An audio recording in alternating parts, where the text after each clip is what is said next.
Imagine waking up one morning, only to find yourself not in the comfort of your bed, but in the heart of ancient Mesopotamia, land of the first cities, the birthplace of writing and the cradle of civilization itself. At first, it might seem fascinating. Mudbrick houses lining narrow streets, the smell of baked bread from clay ovens, bustling markets alive with traders, and farmers working tirelessly along the banks of the Tigris and Euphrates. But very quickly, you would realize that life here was far from easy. Between harsh labor, unforgiving weather, strict social rules, and a constant fight against disease and conflict, surviving even a single day in ancient Mesopotamia would challenge you more than you can imagine. Tonight, as you listen, you'll be guided gently through the daily struggles, routines, and remarkable achievements of Mesopotamian life. This story is told slowly and softly, so you can relax, unwind, and let your mind drift into the rhythms of the past. Whether you're here to learn, to escape into another world, or simply to find a peaceful way to fall asleep, you're in the right place. Before we begin, make sure you're comfortable settled in bed, maybe with a warm drink by your side. If you enjoy these stories and would like more journeys through history designed to help you sleep, don't forget to subscribe to the channel. It really supports us in creating more relaxing, detailed explorations like this one. And I'd love to know, what time of day do you usually listen in? Is it late at night as you're drifting off? Or perhaps during a nap in the afternoon? Leave a comment below and also share what parts of history you're most curious about, because your ideas might inspire our next episode. So close your eyes, let your breathing slow, and prepare to be carried back thousands of years to the cradle of civilization. This is the story of why you wouldn't last a single day in ancient Mesopotamia. The air is heavy even before the sun rises. You stir awake, not on a soft mattress or under a warm blanket, but on a reed mat laid across the packed earth floor of a mudbrick house. The walls around you are thick, made of clay and straw. And though they hold in some coolness during the night, the damp air presses against your skin, reminding you that the day ahead will only grow hotter. The faint sound of animals greets your ears before you even open your eyes. Goats shifting restlessly in the courtyard, a donkey braying in protest as someone tugs its rope, and the muffled bleating of sheep ready to be led out into the fields. A rooster crows, and you realize it is time to rise. The space you share is cramped. Around you, family members are also waking. Children rub their eyes, yawning as they sit upright, already expected to help with chores before the morning meal. The smell of smoke drifts in as someone outside begins to light a fire for baking bread. A clay lamp sputters low in the corner, its wick long since burned down in the night. There are no glass windows to let in the pale dawn light, only narrow slits in the wall that let in air, but also dust, insects, and the constant sounds of the city beyond. Privacy does not exist here. Your life, from the first breath of morning until the dark fall of night, is bound tightly to the rhythms of family, neighbors, and the city itself. Rising from the mat, you notice how rough the floor feels under your feet. The clay is cool from the night, but uneven, worn down by countless steps. You reach for a jar of water to splash your face, but the water is precious, carried from a nearby well or drawn from a canal. It is never truly clean by modern standards, clouded with silt, and often carries invisible dangers. Still, it is all you have, and the coolness against your skin briefly refreshes you. Soap, as you know, it does not exist, only clays, reeds, or oils rubbed over the body when available. For most people, washing is little more than rinsing dust and sweat away with limited water, leaving the faint smell of earth clinging to the skin. Outside, the narrow alleys of the city are already alive with sound. Merchants shuffle past with baskets balanced on their heads. Farmers who arrived at the city gates before dawn guide donkeys laden with sacks of barley or jars of oil toward the central market. Priests in their distinctive robes make their way to the temples, where incense and chants will soon rise with the sun. The first rays of light strike the upper steps of the city's ziggurat, that towering pyramid of mudbrick, gleaming faintly as if it were a stairway between earth and heaven. The sight is imposing, reminding every inhabitant that the gods rule their world and that their lives are fragile beneath divine judgment. Before you can think of exploring, the morning demands work. In Mesopotamia, every hand is needed from the earliest age, and idleness is frowned upon. Children grind grain into flour, turning heavy stones until their arms ache. Women knead dough and shape flat loaves to slap against the hot walls of clay ovens, while men prepare tools for the fields or crafts for the workshop. The air fills with the scent of fresh bread, mingled with the acrid smoke of burning reeds. Breakfast is simple, nothing close to the variety you know. Perhaps a piece of bread dipped in oil, maybe a few dates, washed down with watered beer, thick and slightly sour. It is fuel for work, not pleasure, and once eaten, the day truly begins. You step out into the street, and the reality of ancient Mesopotamian life presses in on you. The alleys are narrow, sometimes barely wide enough for two people to pass without brushing shoulders. The ground is uneven, scattered with refuse that households toss outside their doors. Stray dogs nose through scraps, while rats scurry along walls. The air carries a heavy odor, smoke, manure, human waste, and the sharp tang of fish drying in the sun. For someone from the modern world, it is overwhelming, but to the people here, it is simply the smell of life. You walk carefully, avoiding puddles of filth, while around you, others go about their morning unbothered. The noise grows louder as you near the heart of the city. Hammers strike against copper in the smith's quarter, creating a sharp, rhythmic clanging that echoes down the street. Potters call to one another as they shape clay vessels, their wheels spinning steadily. A weaver sings softly as she works, her hands moving quickly over threads. Life is communal and unrelenting. No one has the luxury of stillness except the very wealthy or the priestly class. For everyone else, survival depends on endless motion, endless labor, and obedience to the rhythms of sun and season. As the sun climbs higher, the heat begins to press down. There is no air conditioning, no escape from the climate that defines this land. The houses, built of mud brick, trap the heat, and the streets radiate it back in waves. Already you feel sweat gathering at your brow, running down your neck, soaking into your clothes. You long for a moment of shade, but shade is temporary, fleeting as the sun shifts. Even at this early hour, the reality is clear. Mesopotamia is not gentle. It demands strength, endurance, and adaptation from everyone who lives here. For someone from a modern, sheltered world, even the first hours of morning leave you drained. And yet, as difficult as it feels, this is the ordinary beginning of an ordinary day for countless generations. From the hum of voices in the marketplace, to the cries of children at play, from the prayers rising in temples, to the clatter of tools in workshops. The first breath of morning in Mesopotamia is both harsh and alive. It is a world built on resilience, a world where survival is never guaranteed, but where humanity nonetheless flourishes. If you think the day feels challenging already, know that this is just the beginning. The heat will intensify, the labor will grow heavier, and the demands of society, family, and the gods will weigh even more heavily as the hours pass. To last here, you must give everything from dawn until dusk, and even then, the night will bring its own trials. This is Mesopotamia, and this is only the morning. The sun in Mesopotamia does not rise gently. By mid-morning it blazes, a relentless disk of fire hanging in the wide expanse of the sky.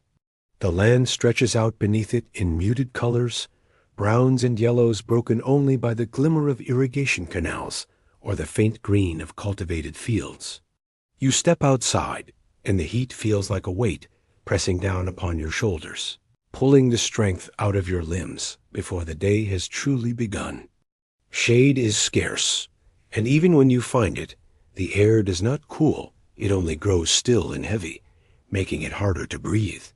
This is a climate that demands respect, and it punishes those who underestimate it.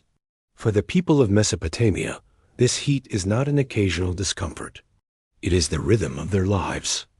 Summers are long, harsh, and searing, while winters are short and unpredictable, sometimes bringing cold winds that sweep across the plain, but offering little relief. Rain is rare and unreliable. One year the rivers may flood too much, drowning the fields, while the next year they may shrink back, leaving the soil cracked and dry. To live here requires constant labor, endless adjustments, and the knowledge that no matter how hard you work, the natural world may undo it all in a single season. Imagine standing in the fields, the soil beneath your feet hard and clumped, broken only by the furrows you and your neighbors have carved with wooden plows. The tools are simple wood, stone, and a bit of bronze for those who can afford it. Oxen strain against the yokes, their breath steaming in the morning air, while farmers shout and urge them forward. The soil resists every movement, as though reluctant to yield its grain. You bend low, sweat dripping from your brow into the dirt, your muscles aching as you guide water from the irrigation canal into narrow channels. Each drop matters. Each trickle can mean the difference between harvest and hunger. The rivers, the Tigris and Euphrates, are both blessing and curse. Without them, there would be no life here. With them, there is both abundance and danger. They flood suddenly, often unpredictably, sweeping away crops, houses, and even lives. At other times, they shrink back into sluggish streams, leaving fields parched and canals clogged with mud. The people respond with ingenuity, building dikes, levees, and elaborate canal systems. Entire communities rise and fall on their ability to maintain these networks. The work is endless, repairing channels, digging new trenches, hauling water in clay jars. The heat bakes the mud walls of the canals until they crack, demanding constant care. A single broken barrier can mean disaster for dozens of families. For someone accustomed to modern conveniences, running water, irrigation pumps, and climate-controlled homes, this struggle is nearly unimaginable. Here, water is not something that flows easily at the turn of a handle. It is a resource wrestled from the earth with sweat and endurance, always in danger of being lost. Every household is tied to this labor, and every day begins with the question, will the water come today? And will it be enough? Even beyond the fields, the labor continues. Craftsmen and builders endure the same unrelenting sun. Mudbrick, the very material of Mesopotamian civilization, must be made constantly, for it erodes quickly in the rain and crumbles beneath the sun. Workers gather clay from riverbanks, mixing it with straw, trampling it beneath their feet until it forms a sticky mass.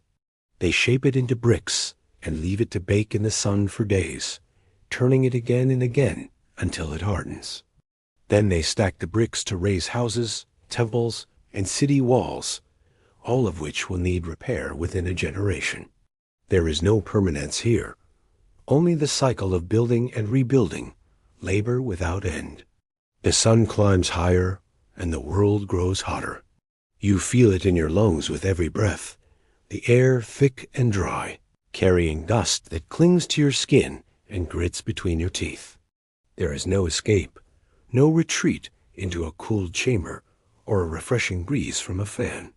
The only relief is a cloth draped over your head or a brief pause in the shade of a mud-brick wall. The body suffers quickly. Heat exhaustion is common, and dehydration is constant. Even the simplest tasks drain your strength, and yet they must be done, for survival allows no rest. Children, too, are part of this relentless rhythm. They carry water jars, herd goats, gather reeds, or scare birds from the fields. There is no waiting until adulthood to share in the burden. By the time they are old enough to walk with balance, they are already pressed into service, their small hands working alongside their parents. Childhood is brief here, stolen away by the demands of survival. You look to the farmers around you, their backs bent, their hands rough with calluses, their faces weathered by years beneath the same punishing sun. For them, this is not remarkable. It is simply life.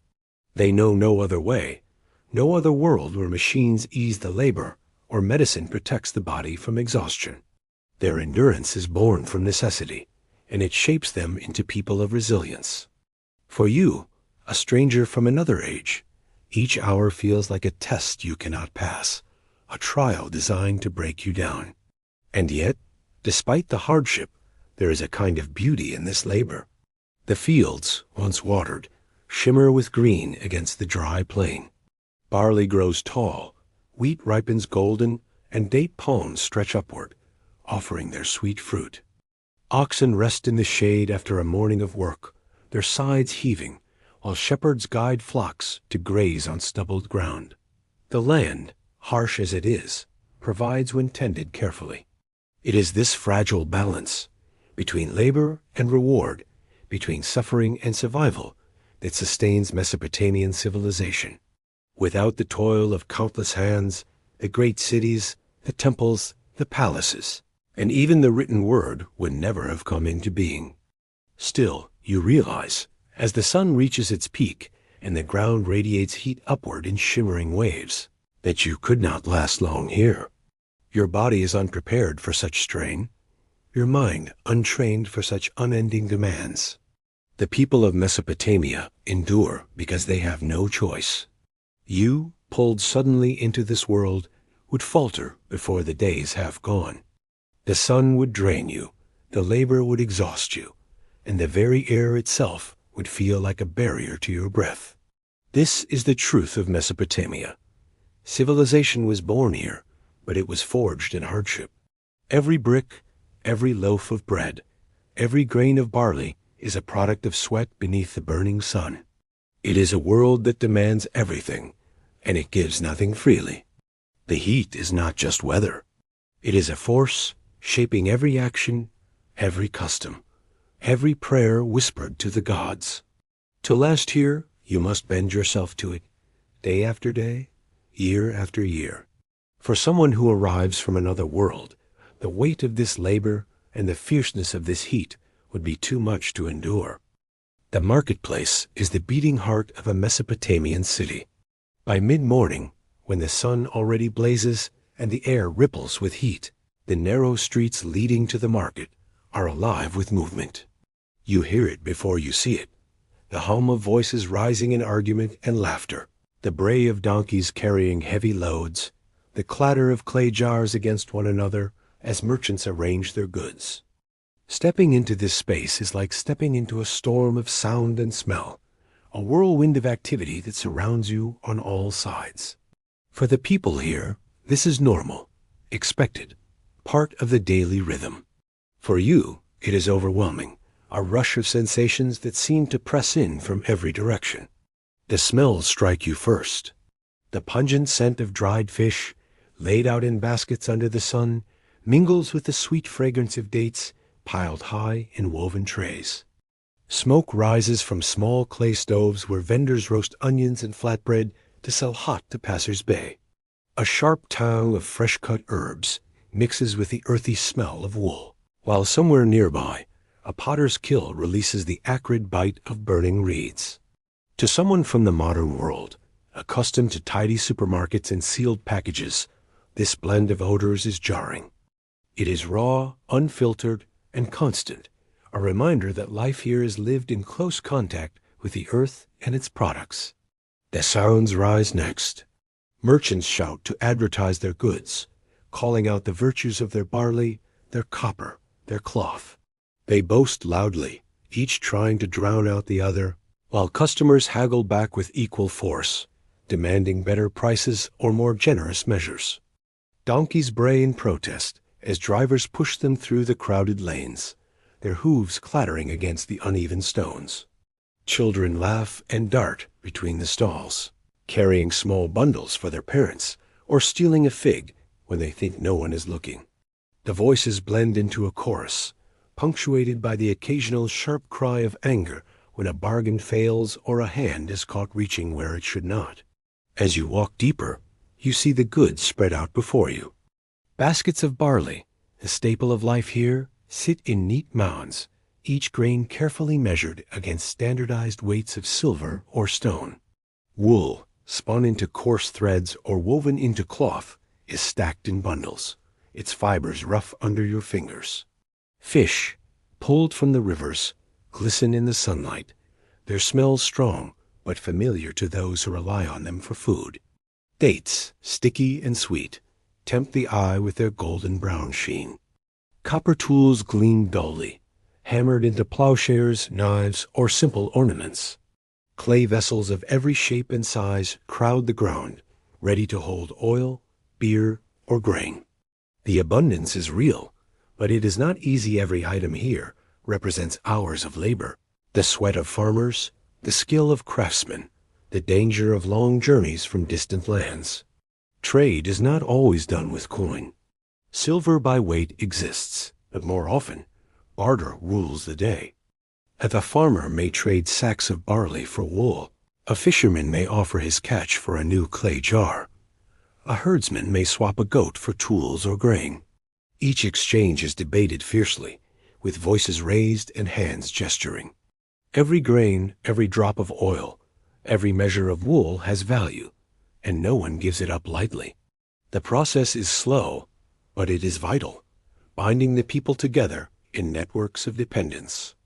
You watch, trying to follow the rhythm, but it is exhausting, confusing, and relentless.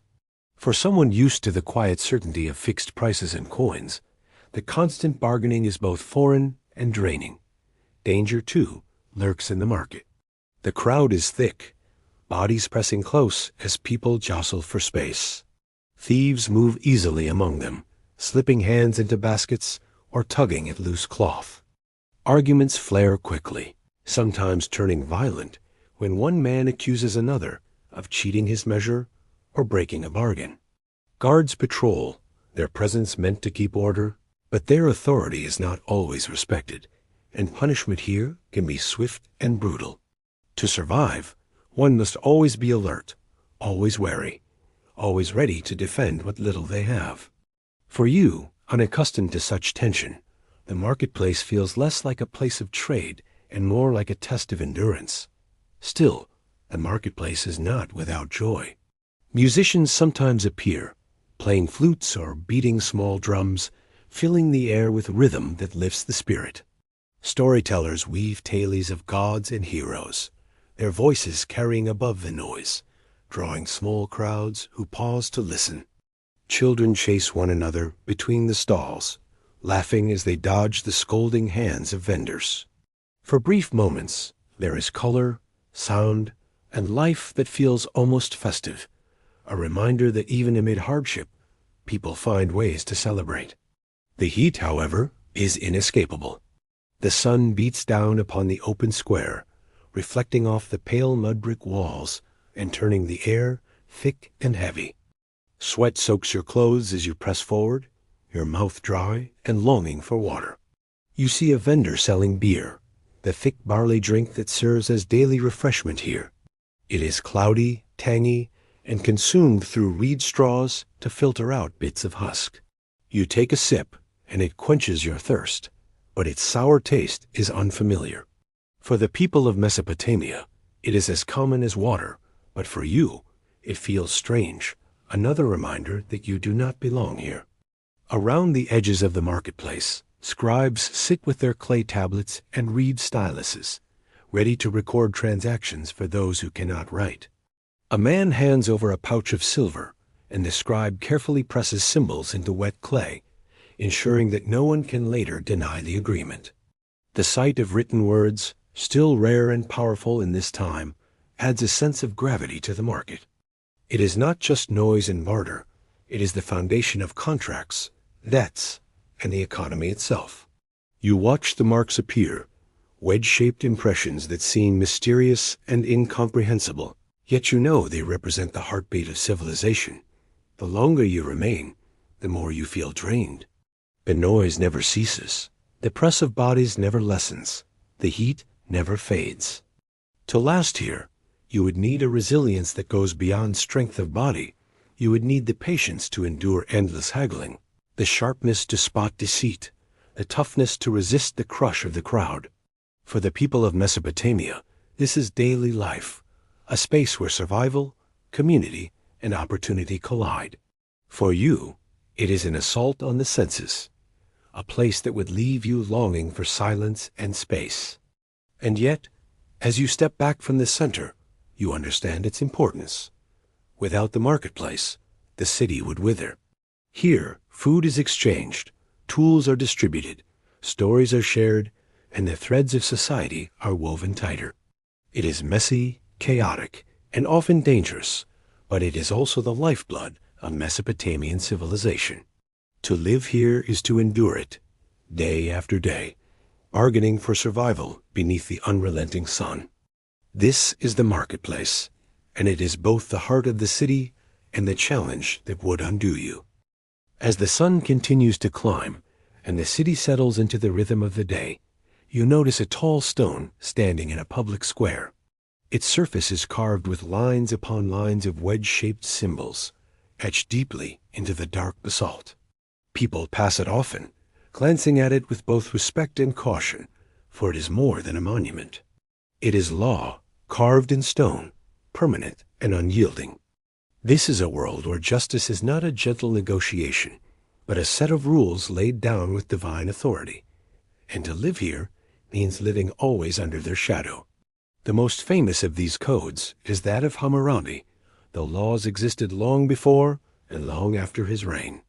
Imagine yourself standing before the stele, trying to read the cuneiform symbols, but they are indecipherable. To the people of Mesopotamia, however, the meaning is clear. The laws declare order in a world that is often chaotic. They tell farmer, merchant, craftsman, and priest exactly what is expected of them, and exactly what punishment awaits if they stray. In a society built on fragile balance, between flood and drought, wealth and poverty, freedom and slavery, these laws are the glue that holds everything together. But they are not gentle. They are harsh, unforgiving, and rigid, leaving little space for mercy. Consider the principle that echoes again and again through the code. An eye for an eye, a tooth for a tooth. Retribution is the foundation. If a man blinds another, his own eye will be taken. If he breaks a bone, his own will be broken. To the modern mind, raised in a world of rehabilitation and courts of appeal, this feels brutal, almost unimaginable. But here, it is seen as fairness. To the people of Mesopotamia, justice means balance, a harm repaid with equal harm. It is not about forgiveness or second chances. It is about restoring order by making sure no act of violence or deceit goes unanswered, yet the laws do not treat everyone equally. Status is everything. If a nobleman injures another nobleman, the punishment may be severe. But if he injures a commoner, the penalty is often just a fine, a few pieces of silver, nothing compared to the suffering inflicted. And if the victim is a slave, the value is measured not in pain or humanity, but in money, the price of a human body.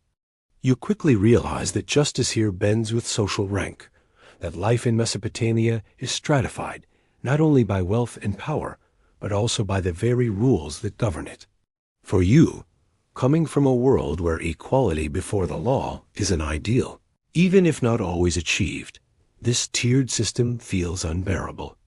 To live here would mean accepting that your worth in the eyes of the law is not based on your humanity, but on your status. Debt is another trap woven tightly into the laws. If a farmer borrows grain and cannot repay, he may be forced to sell his fields, his home, or even his children into slavery. Entire families can vanish into servitude because of one bad harvest, one failed flood, one misfortune beyond their control. Contracts carved into clay tablets bind them firmly, and the law upholds these contracts with severity. Escape is rare, freedom uncertain. To stumble in debt here is not a minor setback, but a possible end to freedom itself.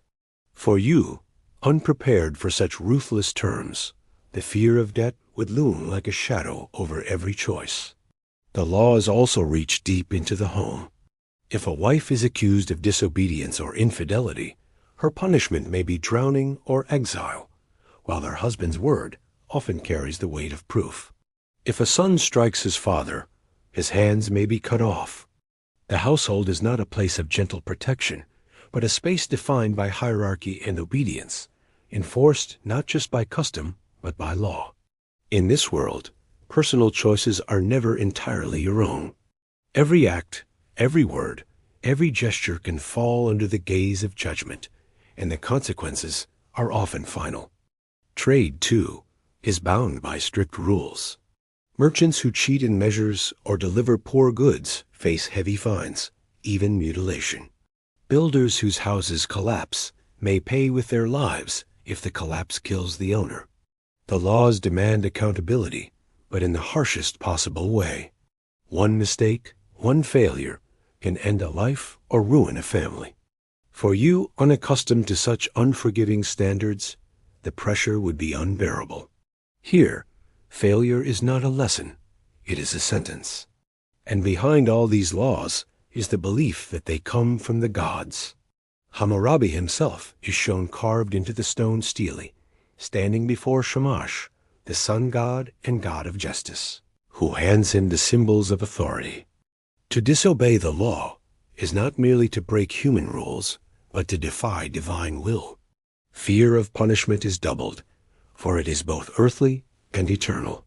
Every trial, every judgment, every sentence is framed not only as justice for the people, but also as obedience to the gods. Standing in the square, you realize how tightly controlled life is here. There is no space for the freedoms you take for granted, no leniency for mistakes, no cushion for misfortune. The law does not ask why. It only measures what was done and delivers punishment in kind. To survive here, you would need constant vigilance, careful obedience, and unyielding caution. One careless word, one reckless act, one unlucky accident could be enough to end your freedom, your livelihood, or even your life. The people of Mesopotamia move through this world with practiced caution, their lives shaped by the weight of stone laws that never change. For them, it is security, a way to maintain order in a world always threatened by chaos. For you, it is suffocating, a cage of rules that would grind down your spirit. To last even a day under such laws would mean surrendering the freedoms, living every moment in fear of punishment, and accepting that justice is not mercy, but balance enforced with iron severity. This is Mesopotamia, where the law is carved in stone, unyielding as the gods who demand it.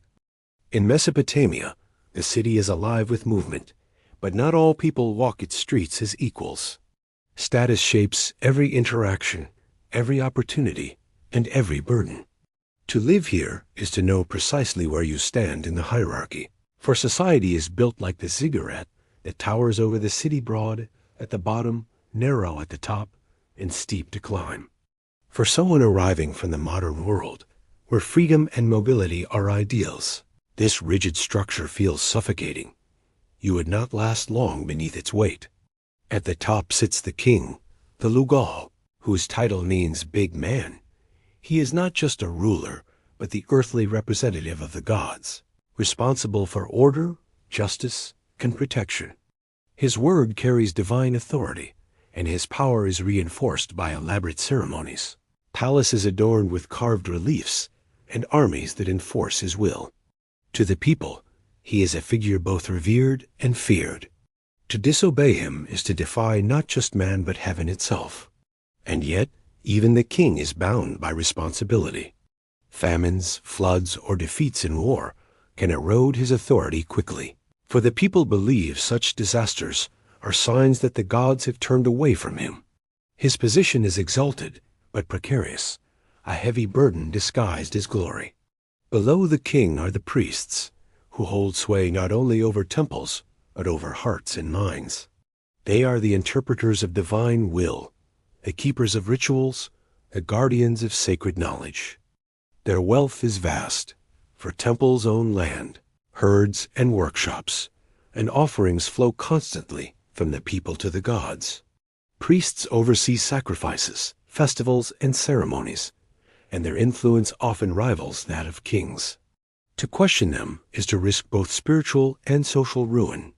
They are the gatekeepers of favor, and in a world where the gods are believed to control every harvest and every breath, their power is immense. For someone unaccustomed to such dominance by religious authority, life under their watchful gaze would feel like walking always beneath a shadow. The merchants and scribes form the next tier. Merchants brave dangerous journeys to bring goods from faraway lands, carrying lapis lazuli from Afghanistan, cedar from Lebanon, and tin from Anatolia. Their wealth and connections give them prestige, but their lives are full of risk. Bandits, storms, and dishonest partners can undo years of labor in an instant. Scribes, meanwhile, hold a different kind of power, the power of knowledge. Literacy is rare, reserved for the few who can endure years of training to master cuneiform. A scribe records contracts, tallies harvests, and preserves stories of kings and gods. Their skill ensures that they are respected and valued, but it also ties them to endless hours of meticulous, backbreaking work, pressing reeds into clay until their fingers ache. To modern eyes, both positions might seem enviable, yet both demand sacrifices that would quickly wear you down. Farmers form the broad base of society, and their labor sustains everyone above. They rise before the sun, toil in the heat, and wrestle with the soil that yields only with endless effort. Their rewards are meager: enough barley to feed their families if the floods are kind, enough straw to patch their roofs, enough goats to provide milk and meat. But if the harvest fails, they face debt, hunger, and even slavery. Their lives are fragile, balanced on the edge of survival. For a visitor unaccustomed to such constant strain, even a day in their place would be crushing. Below them are the slaves, at the very bottom of the social order. Some are prisoners of war, captured in raids and sold in the market. Others are debtors, families forced into servitude to repay what they could not return. Slaves work in fields, temples, and households, their lives bound entirely to the will of their masters. Some may earn freedom after years of service, but most never escape. They are property, their worth measured not in humanity, but in usefulness. For you, stepping into this world, the thought of such a fate is unbearable. Yet here it is accepted, woven into the fabric of society. Women's place in this hierarchy is complex. In some ways, they are restricted, bound to domestic duties, and judged harshly by laws that favor men. A woman accused of adultery may be drowned, while her husband faces no such penalty for his own affairs. Yet women are also present in the marketplace, selling goods, managing households, and even appearing as priestesses of powerful goddesses like Inanna. Elite women sometimes wield influence behind palace walls, though their power is fragile and dependent on circumstance. Most women, however, live lives of constant labor, weaving, grinding grain, bearing children, and managing the endless tasks of survival. For someone from a society where women can pursue education, careers, and independence, the limitations here would feel stifling. Children, too, are bound within the structure. Sons of nobles are sent to be trained as scribes or officials, while daughters are often promised in marriage to cement alliances. Common children work beside their parents from an early age, carrying water, tending animals, or helping in workshops. There is little space for play, little recognition of childhood as a separate stage of life. Responsibility arrives almost as soon as a child can walk steadily, and discipline is harsh, often enforced by law as well as by family. What is most striking is how permanent these hierarchies feel. Mobility is limited. A farmer rarely becomes a merchant, and a slave almost never becomes free. Status is inherited, passed down like land or livestock, binding generations to the same fate. Even when opportunities exist, through wealth, military service, or temple favor, they are narrow, and failure brings swift consequences. To a modern mind, used to the promise of opportunity and choice, this rigidity feels unbearable. To be told that your life is set before you are even born, determined by the family you enter, is a weight few could endure. And yet, for the people of Mesopotamia, this structure is security. Everyone knows their place, their role, their obligations. The hierarchy keeps order, ensures labor, and sustains the fragile balance of survival. Without it, chaos would threaten, and in a land where famine, flood, and war are constant, order is prized above freedom. To live here is to accept inequality as the foundation of existence, as unshakable as the mud-brick walls that surround the city. For you, this world would be alien and unkind. You would bristle at the lack of choice, struggle against the weight of rank, and despair at the thought that no effort could truly raise you beyond your station. In Mesopotamia, the ziggurat rises high, but few ever climb beyond the level they are born into. To last a day here would mean bending yourself to a system that demands obedience, humility, and acceptance of inequality as the price of survival. This is the structure of Mesopotamian life. Steep, rigid, and enduring. A hierarchy carved not in stone, but in every breath, every action, and every relationship. In Mesopotamia, food is never just nourishment. It is survival, ritual, status, and sometimes even a cause for despair. To step into this world is to enter a society where every meal is shaped by the struggle against climate, the limitations of the land, and the creativity of people who coax life from soil that offers little freely. For someone accustomed to modern abundant supermarkets overflowing with produce, kitchens stocked with spices from around the world, the simplicity and scarcity of Mesopotamian food would feel jarring. And yet, in its own way, it is deeply tied to the rhythm of life, woven into every festival, every prayer, and every day. The foundation of their diet is barley. Barley is everywhere grown in the fields, stored in granaries, traded in the markets, and baked daily in ovens of clay. It is not just food, but also a form of currency, a measure of wealth, and a tool of survival. Every morning, loaves of barley bread are prepared, flat and dense, slapped against the hot walls of an oven until they puff and blacken at the edges. The bread is coarse, often gritty, with bits of husk, and far from the soft loaves you might expect. Eating it wears on your teeth and your patience, but it fills the stomach and keeps hunger at bay. To live here is to accept that barley, in one form or another, will appear in nearly every meal. Alongside bread, barley is also used to brew beer, the most common drink of the people. This is not the clear, frothy beverage of modern times, but a thick, cloudy liquid, heavy with floating grain, sipped through long reed straws to filter out the solids. It is nourishing as well as intoxicating, often safer than water drawn from canals or wells. Beer accompanies meals, fuels celebrations, and even appears in offerings to the gods. For the people of Mesopotamia, it is as essential as water, but for you, the taste sour, heavy, and unfamiliar would take effort to swallow. Dates, sweet and sticky, are another staple. The palms grow tall along the rivers, their fruit harvested in heavy clusters. Dates are eaten fresh, dried for storage, or mashed into thick pastes. They sweeten the otherwise plain diet, offering brief bursts of richness that brighten the monotony of barley and onions.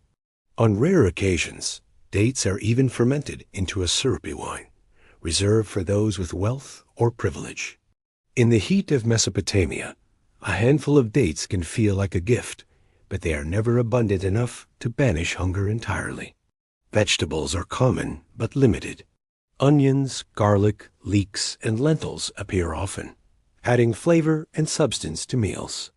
Chickpeas and beans provide protein when meat is scarce. These foods are boiled into stews, cooked slowly in clay pots set directly in coals. The result is hearty but repetitive, a cycle of flavors that returns again and again with little variation. Fresh greens are rare, and much of what grows must be preserved quickly, as the heat spoils food within hours.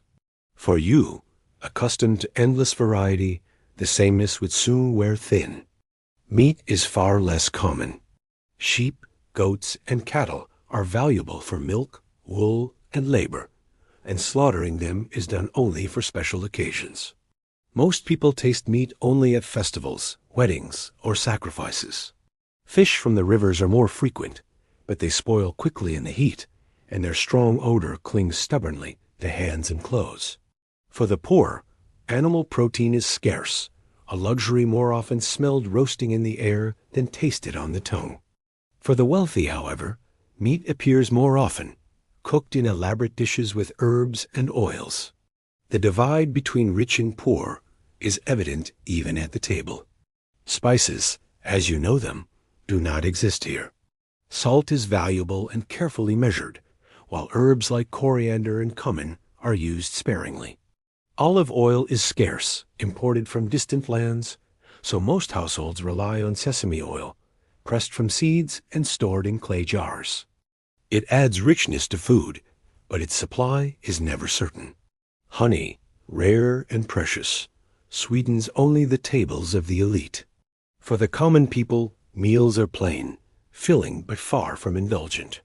For someone accustomed to endless seasoning and flavor, the simplicity would be difficult to endure.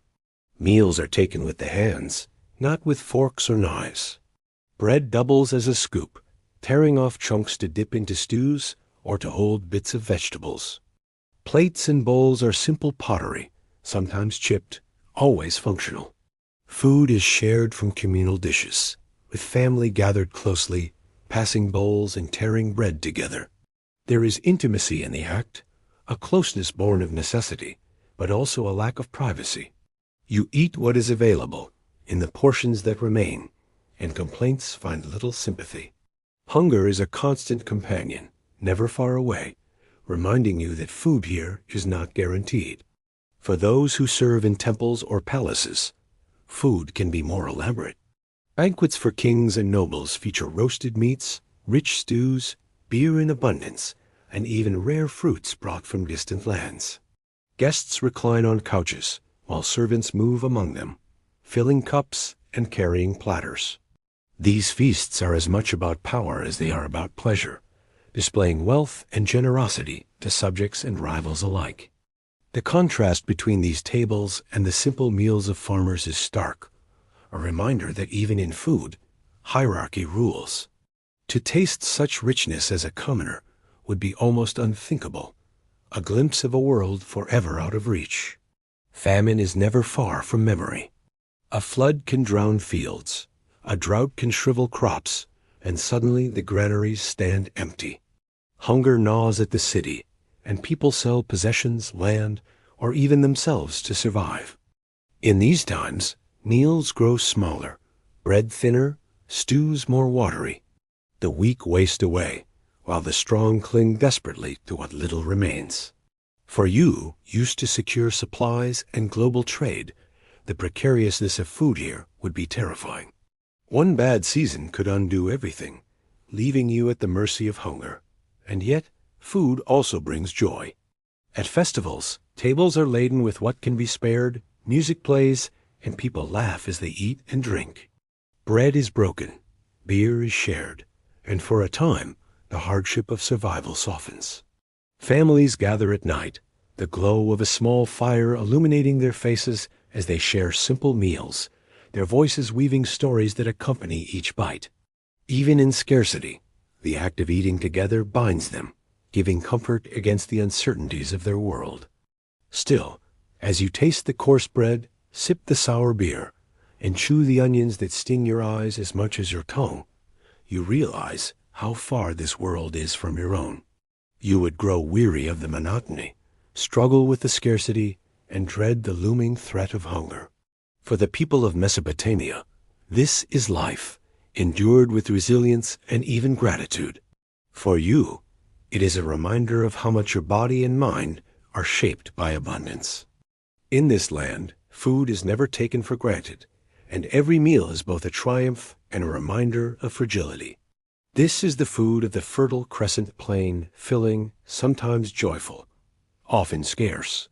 To survive here is to eat not for pleasure, but for endurance, and that endurance would test you with every bite. The crowded streets of Mesopotamia carry more than noise and dust. They carry illness, invisible and constant, waiting in every jar of water, every shared bowl of stew, every cut on the skin that never fully heals. To live here is to live with sickness always near, an unwelcome companion that creeps into households silently and refuses to leave. For someone accustomed to modern medicine, clean water, and the certainty that most ailments can be cured, the reality of Mesopotamian health would be a shock too great to endure. Disease begins in the very layout of the cities. The streets are narrow and often clogged with refuse. Families throw waste directly outside their doors, where dogs and rats scavenge freely. Flies swarm in the heat, spreading filth from one surface to another. Canals that bring life-giving water also carry contamination, mixing drinking water with waste from animals and people alike. To drink from these sources is to gamble, and most of the time, the body loses. Stomach cramps, fevers, and weakness follow, leaving many too frail to work. For you, used to turning a handle, and trusting what flows, the idea of water as a source of danger would feel unbearable. The illnesses themselves are many. Malaria lingers in the marshes, carried by the bite of mosquitoes. Intestinal parasites infest those who walk barefoot or drink unclean water, sapping their strength day by day. Skin infections spread quickly in the heat, or even small cuts turn to festering wounds. Respiratory diseases thrive in the crowded houses, where families sleep close together and smoke from cooking fires fills the air. Childhood diseases claim many before they reach adulthood, and for those who survive, the marks of illness scars, lameness, weakness remain as reminders. Without knowledge of germs or science, the people of Mesopotamia turn to other explanations. To them, sickness is not random, but the will of the gods or the work of malevolent spirits. A fever may be seen as punishment for angering a deity, a cough as the grip of a demon, a miscarriage as the vengeance of a neglected offering. Healing, therefore, is not only physical but spiritual. Priests and healers chant incantations, burn incense, and place charms beside the sick. Clay figurines shaped like demons may be buried to lure away illness, while prayers are recited to gods like Jula, the goddess of healing, begging her for mercy. For you, hearing these rituals while fever burns in your body, the lack of tangible relief would be terrifying. Yet alongside magic, there is medicine of a sort. Healers use herbs, resins, and oils gathered from the fields or traded from distant lands. Willow bark is chewed to ease pain, garlic applied to wounds, honey spread to soothe infection. Poultices of clay and herbs are pressed against sores, while hot stones are placed on the body to draw out sickness. Some remedies bring comfort, others do little, and many are as harmful as the illness itself. Laxatives are harsh, bloodletting is crude, and some mixtures of herbs are toxic in ways not understood. To be treated here is to submit to hope more than certainty, for every cure is a guess, and every healer a gambler with the body. Childbirth is among the greatest dangers. Women labor in small, dim rooms, surrounded by female relatives and midwives who offer herbs, prayers, and charms. There is no anesthesia, no sanitation, no guarantee. Many mothers die in childbirth. Many infants do not survive their first days, and grief becomes a familiar presence in every household. Families may lose child after child before one grows strong enough to endure. For a modern mind, where childbirth is a moment of celebration more than fear, the fragility of this process would be unthinkable. Even the wealthy, with access to more food and better shelter, are not safe. Disease does not respect walls or wealth, slipping easily into palaces as it does into huts. Kings and priests fall sick, their bodies failing despite offerings and rituals. Tablets record laments for rulers struck down by fever or plague, their deaths attributed to divine displeasure. For the poor, the losses are quieter, but more constant children buried in the night, elders fading away, parents taken too soon. In this world, death is never far, and health is always fragile. The mental strain of such uncertainty is immense. Every cough, every pain, every fever carries fear, for there is no guarantee of recovery. Families pray desperately, clinging to charms, offering sacrifices, and seeking healers, yet often they can do little but wait. To endure this would require a resignation that is foreign to the modern spirit. For you, accustomed to doctors, medicines, and hospitals, the helplessness of Mesopotamian illness would be unbearable. One day of sickness here could be fatal, and one careless mistake, drinking the wrong water, stepping on a sharp stone, cutting yourself with a tool, could spiral quickly into death. Still, amid this bleakness, there is resilience. The people do not surrender to despair. They adapt, they endure, they create rituals that give meaning to suffering and offer comfort in the face of loss. Families sit together with the sick, sharing stories, singing songs, and reciting prayers. Healers work tirelessly, passing down knowledge through generations, refining remedies that, in some cases, truly help. The belief that gods and spirits control health may not cure disease, but it gives people a framework to endure it, a sense of order in a world where the body so often betrays them. But for you, pulled suddenly into this world, resilience alone would not be enough. The constant threat of illness, the absence of reliable cures, the lack of sanitation, and the endless grief of loss would weigh too heavily. You would not last a day without fearing every sip of water, every bite of food, every wound on your skin. In Mesopotamia, disease is not an exception, but a constant reality, and medicine is not a science, but a fragile blend of hope, herbs, and prayers. This is the truth of Mesopotamian life. The body is always vulnerable, and survival is never guaranteed. In Mesopotamia, the gods are everywhere. They are not distant figures, invoked only in times of crisis, but constant presences woven into the fabric of daily life. Every action, every word, every decision is believed to rest beneath their gaze. To live here is to live with the certainty that the unseen powers of heaven and earth watch you always, ready to bless or to punish. For someone from the modern world, where faith may be private and choice is personal, the dominance of religion in Mesopotamian life would feel overwhelming, an unyielding force pressing down upon every moment of the day. The city itself testifies to this devotion. Rising above the crowded streets and clustered houses is the ziggurat, a vast pyramid of mudbrick with steps climbing skyward. It is not just a temple, but a bridge between earth and heaven, a stairway for gods to descend and for offerings to rise. Each city claims a patron deity. Uruk honors Inanna, goddess of love and war, while Nippur exalts Enlil, lord of the winds. The fate of the city is bound to the favor of its god, and every citizen knows that neglecting rituals or angering the divine can bring disaster. To walk through the streets and see the ziggurat looming above is to be reminded constantly of divine authority, a reminder that cannot be ignored. Inside the temples, priests and priestesses conduct rituals from dawn until night.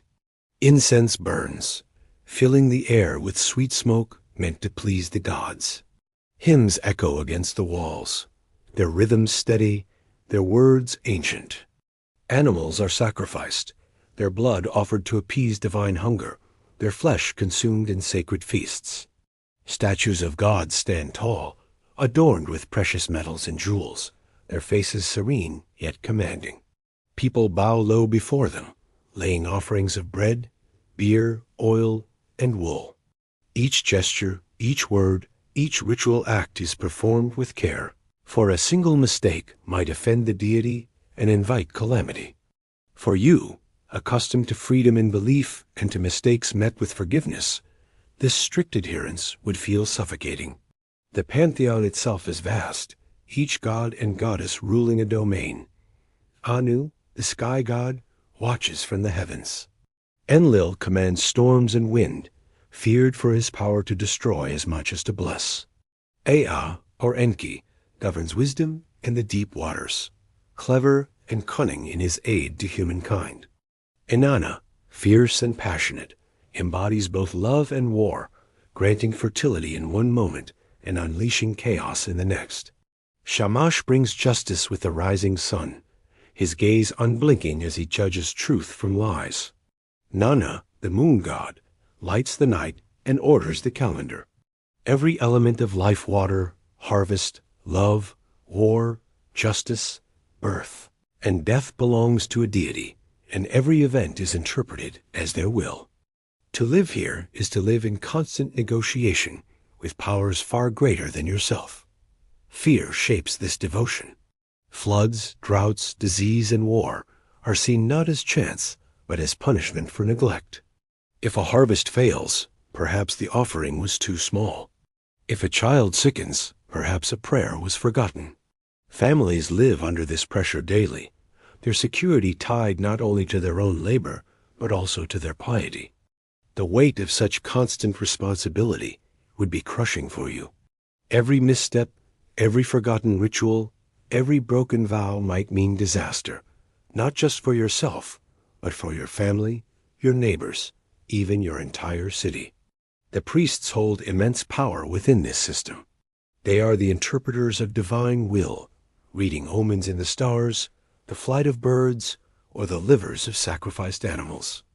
Their words carry weight greater than kings, for to challenge them is to challenge the gods themselves. They dictate when to plant, when to march to war, when to celebrate, and when to mourn. Wealth flows into temples, and with it, authority. For the people, this is security, a way to understand and control the chaos of the world. For you, it is another layer of constraint, binding every choice to ritual, every freedom to obedience. Daily life reflects this devotion in countless small ways. People hang amulets in their homes to ward off evil spirits. Travelers carry charms to protect against demons that lurk in the wilderness. Farmers offer the first sheaves of barley to the gods before keeping any for themselves. Children are taught to pray before eating, before sleeping, before beginning their chores. Marriage, contracts, even the brewing of beer are accompanied by blessings, ensuring that the gods are acknowledged in all things. For someone used to separation between the sacred and the ordinary, the blending here would feel total, leaving no moment untouched. Festivals bring this devotion to life with intensity. Entire cities pause to celebrate the gods with music, dance, and feasting. Statues of deities are paraded through the streets, surrounded by singing crowds. Priests recite hymns, and musicians play flutes and drums late into the night.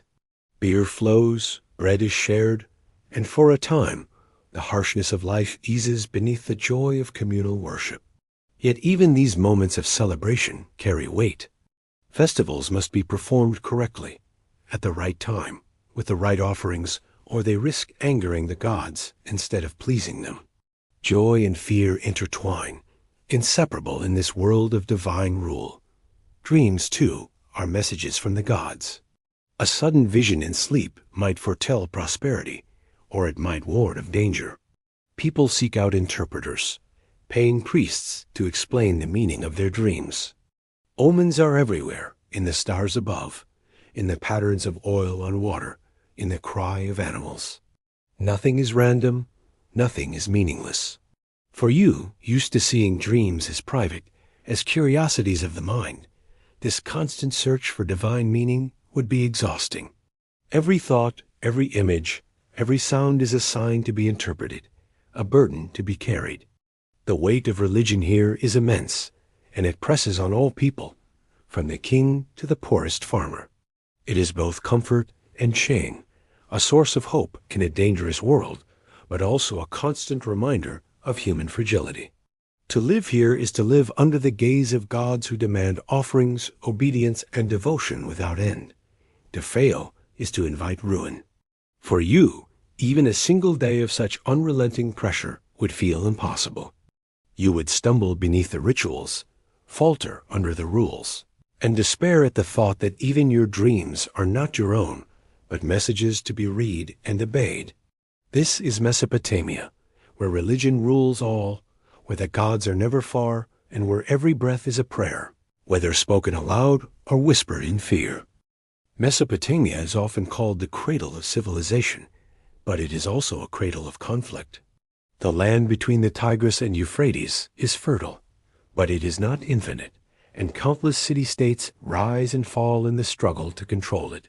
From the moment you set foot in this world, war is never far away. It lives in the stories told by elders, in the scars on men's bodies, in the cries of widows, and in the ever-present fear that one morning the sound of a trumpet or the sight of smoke on the horizon will signal the end of peace. To survive here is to live always beneath the weight of war, and for someone unaccustomed to such constant threat, the pressure would be unbearable. The geography itself fuels conflict. Mesopotamia is a plain, flat, and exposed, with few natural barriers.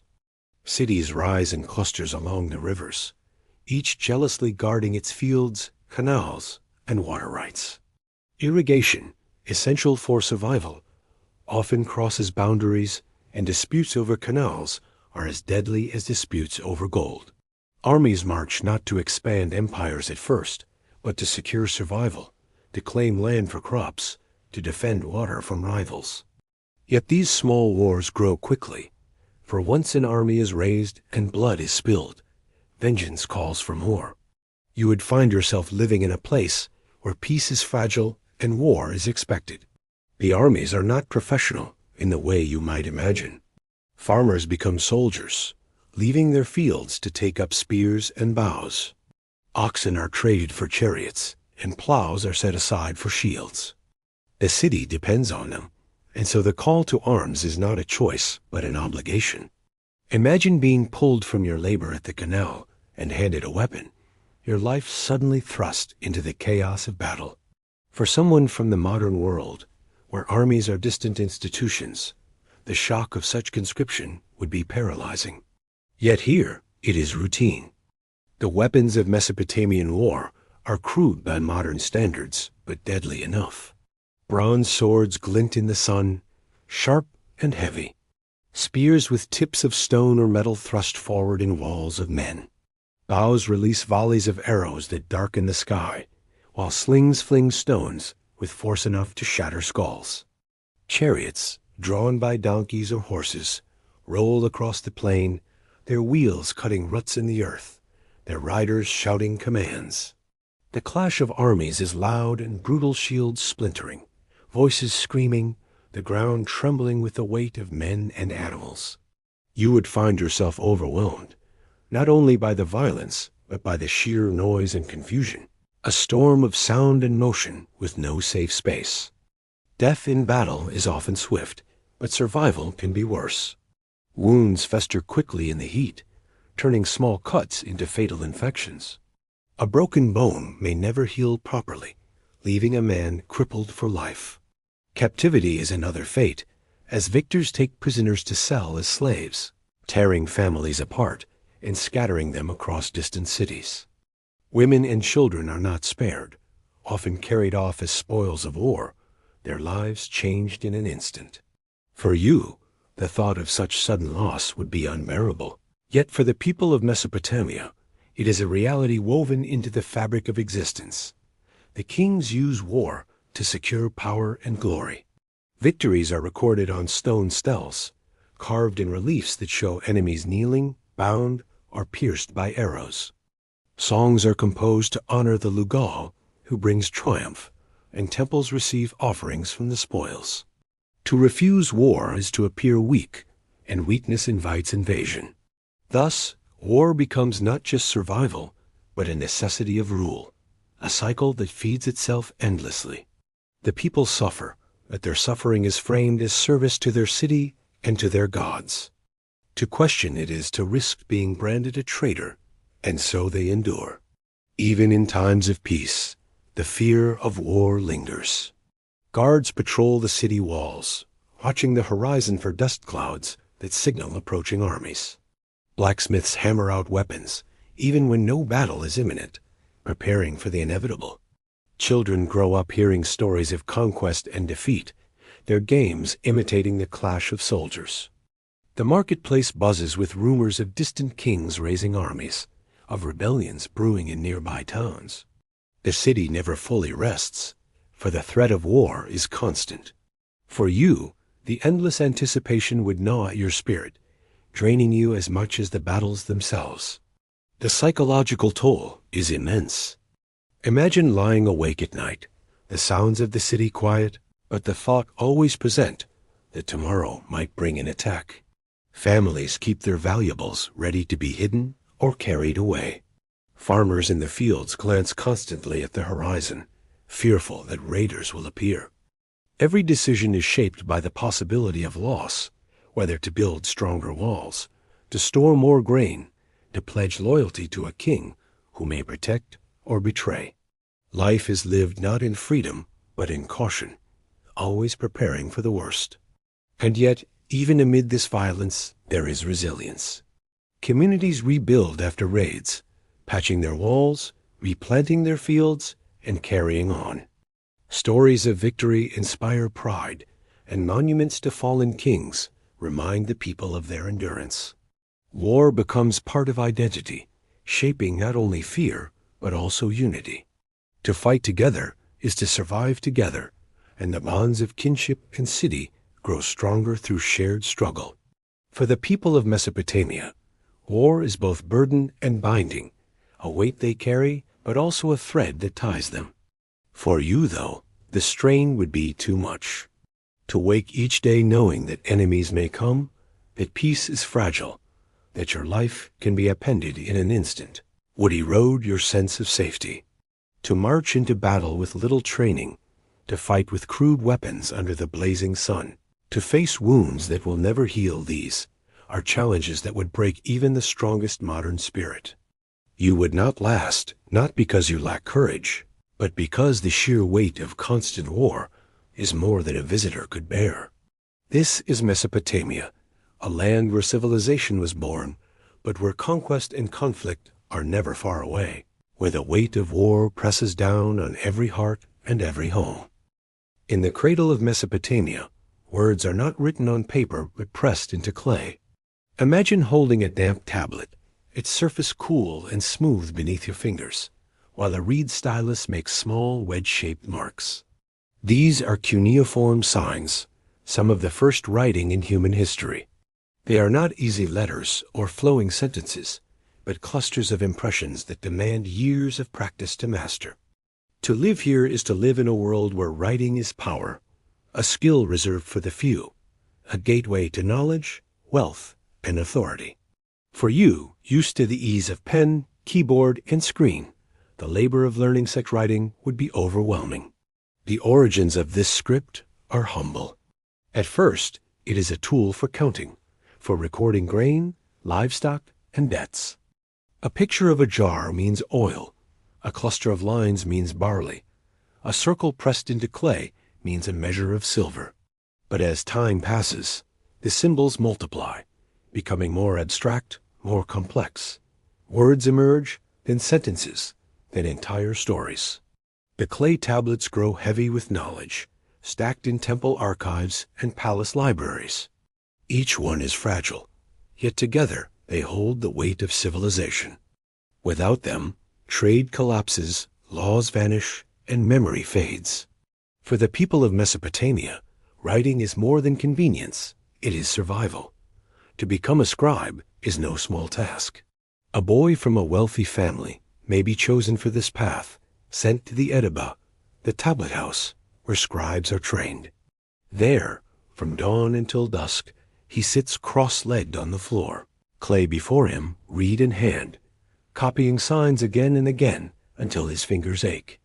The master watches closely, striking with a cane when mistakes are made, demanding precision. Hundreds of signs must be memorized, their meanings shifting with context, their shapes subtly different from one another.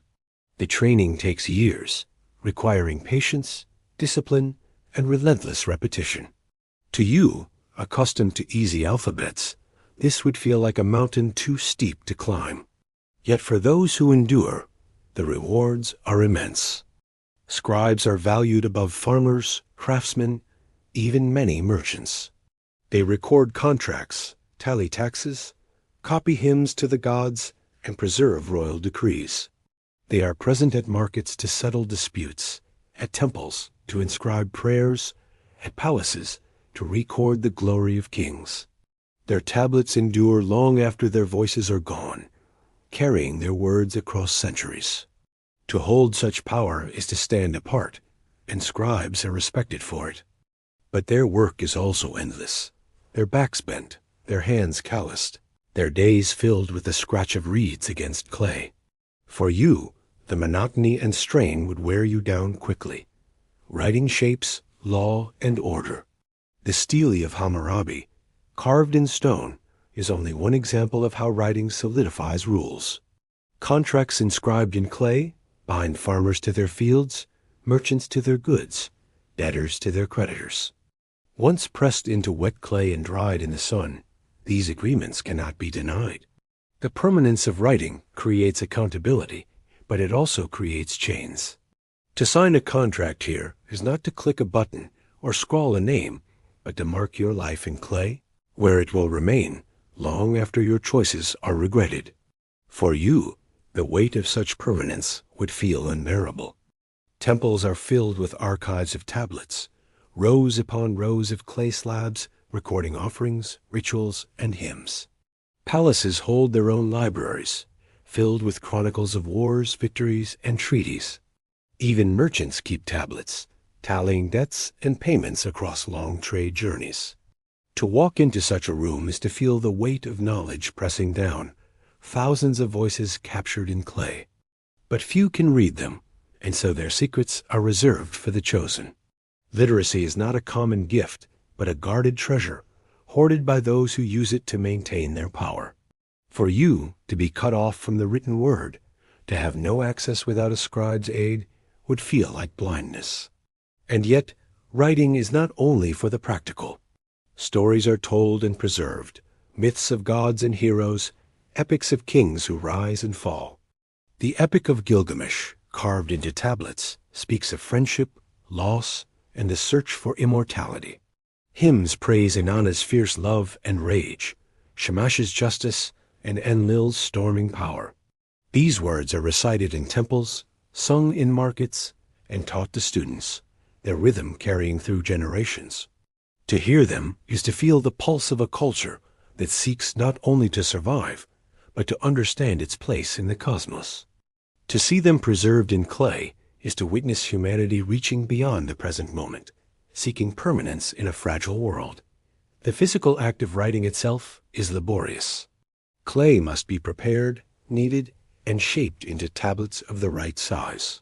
The stylus must be cut and sharpened, its tip angled correctly to leave sharp impressions. Mistakes cannot be erased easily. A new tablet must often be made, the old one discarded or recycled into fresh clay. Once inscribed, tablets must be dried carefully in the sun or baked in kilns for permanence. The process is slow, demanding patience. For you, accustomed to instant messages and flowing ink, the slowness would feel unbearable. One sentence might take minutes, one page an entire day. Despite the effort, writing transforms the world. It allows rulers to command across distances, merchants to tally goods across borders, priests to preserve rituals, and families to remember debts and inheritances. It creates continuity, a sense that life is not fleeting but recorded, remembered, anchored. In a land where floods can wash away homes and famine can scatter communities, the clay tablet endures. It is fragile, yet it lasts longer than memory, carrying voices across centuries. Still, the exclusivity of writing creates inequality. Most people cannot read their own contracts, cannot verify their own debts, cannot access their own history. They are dependent on scribes, who may serve them faithfully or deceive them with a flick of the stylus. Knowledge is power, and in Mesopotamia, it is a power concentrated in the hands of a few. For you, accustomed to widespread literacy, to schools where reading is taught as a right, this restriction would feel suffocating. To be locked out of your own words, your own agreements, would feel intolerable. The thought lingers as you walk through the city, past the scribes hunched over their tablets, their lips moving silently as they recite the words they carve. Writing here is not casual or free, but sacred, precious, heavy with responsibility. To last a day in this world would mean surrendering the freedom of easy words, accepting the toil of clay, and read and living, with the knowledge that the written word is both a tool of survival and a chain of control. This is Mesopotamia, where writing is labor, where words are pressed into clay with sweat and patience, and where record-keeping binds the fabric of civilization. The first thing you notice about Mesopotamian cities is their color. Everything seems touched by the earth, shades of brown and beige, the muted tones of clay baked by the sun. The houses, the walls, the temples, even the great ziggurats all share this palette, for they are made of the same substance, mudbrick. In this land where stone is scarce and wood is precious, clay is abundant, and it becomes the very fabric of civilization. Yet clay is both a gift and a burden. It allows great cities to rise, but it demands endless work to maintain. To live here is to live in a world where nothing is permanent, where walls crumble, roofs sag, and every structure is always on the edge of collapse. For you, accustomed to buildings of concrete, steel, and glass, the fragility of this world would feel unnerving. Mudbrick begins in the riverbank. Men gather clay, thick and heavy, their legs sinking into the muck as they shovel it into baskets. Straw is mixed in, trampled beneath bare feet until the blend becomes pliable and strong. The mixture is shaped into bricks using wooden molds and laid out in the sun to dry. For days, they harden under the fierce heat, turned and stacked until they are ready to use. The process is simple, but it is laborious, and it never ends. For as long as there are people, there must be bricks, and as long as there are bricks, there must be hands to make them.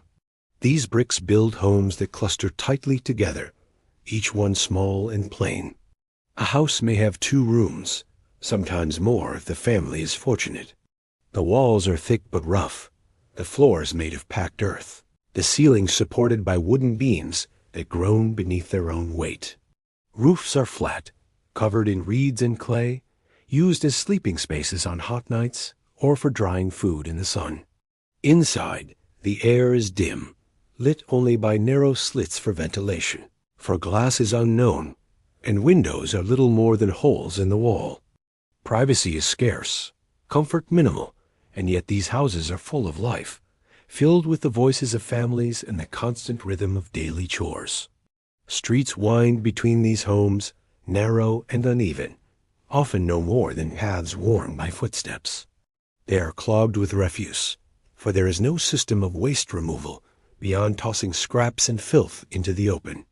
Rain turns them into muddy streams, while the summer sun bakes them into cracked and uneven paths. To walk through them is to stumble, to dodge puddles of waste, to press yourself against walls when donkeys laden with baskets squeeze past. For you, used to paved streets and clean sidewalks, this world would feel chaotic and unkind. The city walls, built of the same mudbrick, are massive but fragile. They rise tall, their size impressive from a distance, but up close you see the cracks, the crumbling edges, the constant repairs. Rain is their greatest enemy, dissolving the clay, washing away what took months to build. Workers climb ladders daily, patching holes, pressing fresh bricks into place. Without constant attention, the walls would vanish within years. Yet despite their fragility, they are all that stand between the city and its enemies. To place your trust in such walls, knowing they can crumble with one season of rain, would be unsettling. The ziggurat, by contrast, is imposing. Built of layer upon layer of mudbrick, faced at times with baked brick or glazed tiles, it rises high above the city, its steps ascending toward the heavens. From its summit, priests make offerings to the gods, believing themselves closer to the divine. The effort to build such a structure is immense, requiring thousands of workers hauling bricks, mixing clay, and stacking blocks under the blazing sun. It is a symbol of power and devotion, but it is also a reminder of the labor demanded from the people. For you, standing at its base and staring upward, the weight of such toil would be almost unimaginable. Inside palaces and temples, mudbrick is transformed. Walls are plastered and painted, sometimes adorned with reliefs that tell stories of kings and gods. Columns rise, doors are inlaid with metal, and courtyards open to the sky. Yet even here, beneath the splendor, the fragility remains. The plaster chips, the paint fades, the bricks crumble. Repairs are constant, and workers move silently through the halls, patching and rebuilding. The illusion of permanence is maintained only through endless labor. Floods are the greatest threat to this architecture. When the rivers rise, water seeps into walls, dissolving bricks, collapsing homes. Families scramble to repair their houses, piling clay against the damage, but often the destruction is too great. Entire neighborhoods vanish in a single season, leaving only piles of mud where homes once stood. Rebuilding begins immediately, for there is no choice, but the memory of loss lingers. To live here is to accept that your home may never truly be safe, that every year carries the risk of collapse. For you, the insecurity would be exhausting. Even in daily life, the fragility of mudbrick is evident. Roofs sag under rain, demanding quick repairs. Walls crumble slowly, shedding dust and flakes into rooms. Floors crack beneath the weight of heavy jars. Families spend as much time maintaining their homes as they do living in them. To you, this constant cycle of building and rebuilding would feel endless, a burden with no reward. Yet to the people of Mesopotamia, it is simply the way of life. And yet, despite its weakness, mudbrick shapes beauty. Courtyards bloom with potted plants, their clay walls glowing in the light of oil lamps. Roofs offer open spaces where families sleep under the stars, the night air cooler than the suffocating rooms below. Temples gleam when freshly plastered, their walls painted with brilliant colors that catch the sun. Even simple homes, with their reed mats and clay ovens, hold warmth in their closeness, their walls echoing with laughter, arguments, and the steady rhythm of life. Fragile though it is, this architecture shelters generations, carrying within it the essence of human resilience. For you, though, the impermanence would be difficult. You are used to walls that last for centuries, to buildings that resist rain and wind, to roofs that do not sag and crumble. Here you would learn quickly that nothing endures without labor, that every wall is temporary, every roof provisional, every structure vulnerable. To last even a day in this world would mean accepting fragility as your constant companion, living not in permanence, but in cycles of decay and renewal. This is Mesopotamia, where architecture rises from mud and returns to it, where cities stand only as long as people work to keep them alive. The lifeblood of Mesopotamia is not found in palaces or temples, but in the fields. Farmers carry the weight of civilization on their shoulders, their toil feeding kings, priests, scribes, merchants, and soldiers alike. To step into the life of a farmer here is to step into a rhythm as old as the rivers themselves, a cycle of planting, tending, and harvesting, dictated by the whims of the Tigris and Euphrates. For you, hauled from a world of machines, supermarkets, and packaged abundance, the harsh demands of this life would be overwhelming, and you would not last a single day under its burden. The work begins before dawn. Farmers rise while the sky is still dark, the air cool for a short time before the sun claims it. Tools are gathered plows made of wood, sharpened with bronze if fortune allows, sickles edged with flint or copper, baskets woven from reeds. Oxen are yoked, their breath steaming in the morning chill, their strength essential to pulling the plows through heavy soil. The fields stretch wide, divided by narrow irrigation channels that glitter faintly with water. Every furrow carved, every seed dropped, every clump of soil turned is done by hand and muscle, each action repeated thousands of times until the body aches. The soil is both generous and cruel. It holds the potential for barley, wheat, and vegetables, but it is also stubborn, clumping into hard lumps that resist the plow. Without irrigation, nothing will grow, for rain is too scarce and unreliable. Farmers spend endless hours guiding water from canals, breaking channels with wooden hose, patching leaks with mud, and watching carefully to make sure every corner of the field receives enough. Too little water, and the crops wither. Too much, and they drown. The balance is fragile, always at risk, always demanding vigilance.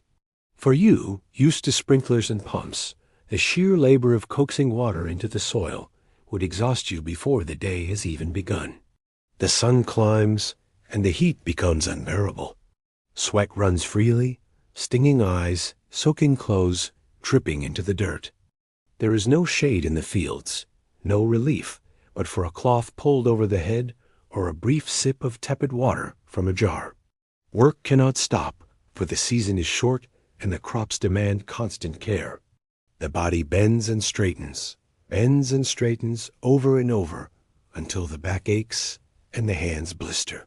The farmers endure in silence, their minds focused on survival, their bodies hardened by years of the same unrelenting labor. For you, the monotony and pain would break your will within hours. Children join in, chasing birds from the fields, gathering reeds for baskets, or carrying water jars to their parents. Women work alongside men, weeding, planting, and tending animals. The entire household is bound to the land. Their survival depended on it. There is no division between work and life, no pause, no holiday, except the occasional festival granted by the gods. Even then, the fields are never far from thought, for one missed task can mean hunger in the months to come. The harvest is both relief and trial. Sickles flash in the sun as barley stalks are cut, bundled, and carried to threshing floors. Animals are driven over the stalks to separate grain from chaff, their hooves pounding rhythmically against the earth. Dust rises in choking clouds, clinging to skin and hair, filling the air with grit. The grain is then gathered, measured, and stored in clay jars or granaries, guarded carefully against spoilage or theft. It is a time of abundance, but also of anxiety, for debts must be repaid, taxes delivered to temples and palaces, and enough kept aside to last until the next harvest. For you, used to secure supplies, the precariousness of this cycle would feel terrifying. Debt is the farmer's constant enemy. If a harvest fails, grain must be borrowed from merchants or temples, with promises of repayment that are nearly impossible to keep. Interest accumulates, and soon fields, homes, and even children may be lost to slavery. Families labor not only for survival, but to pay back what they owe, their lives entangled in contracts inscribed on clay tablets. The fear of losing everything is ever present, pressing down on every decision. For you, the thought that one poor season could strip away your freedom would be intolerable. Animals are part of this life, too. Goats and sheep graze nearby, their milk, wool, and meat essential to survival. Donkeys carry heavy loads of grain or water, their braying a constant sound in the countryside. Oxen plod steadily through fields, their strength the backbone of farming. Caring for these animals is labor in itself, feeding, watering, guarding them from thieves or predators.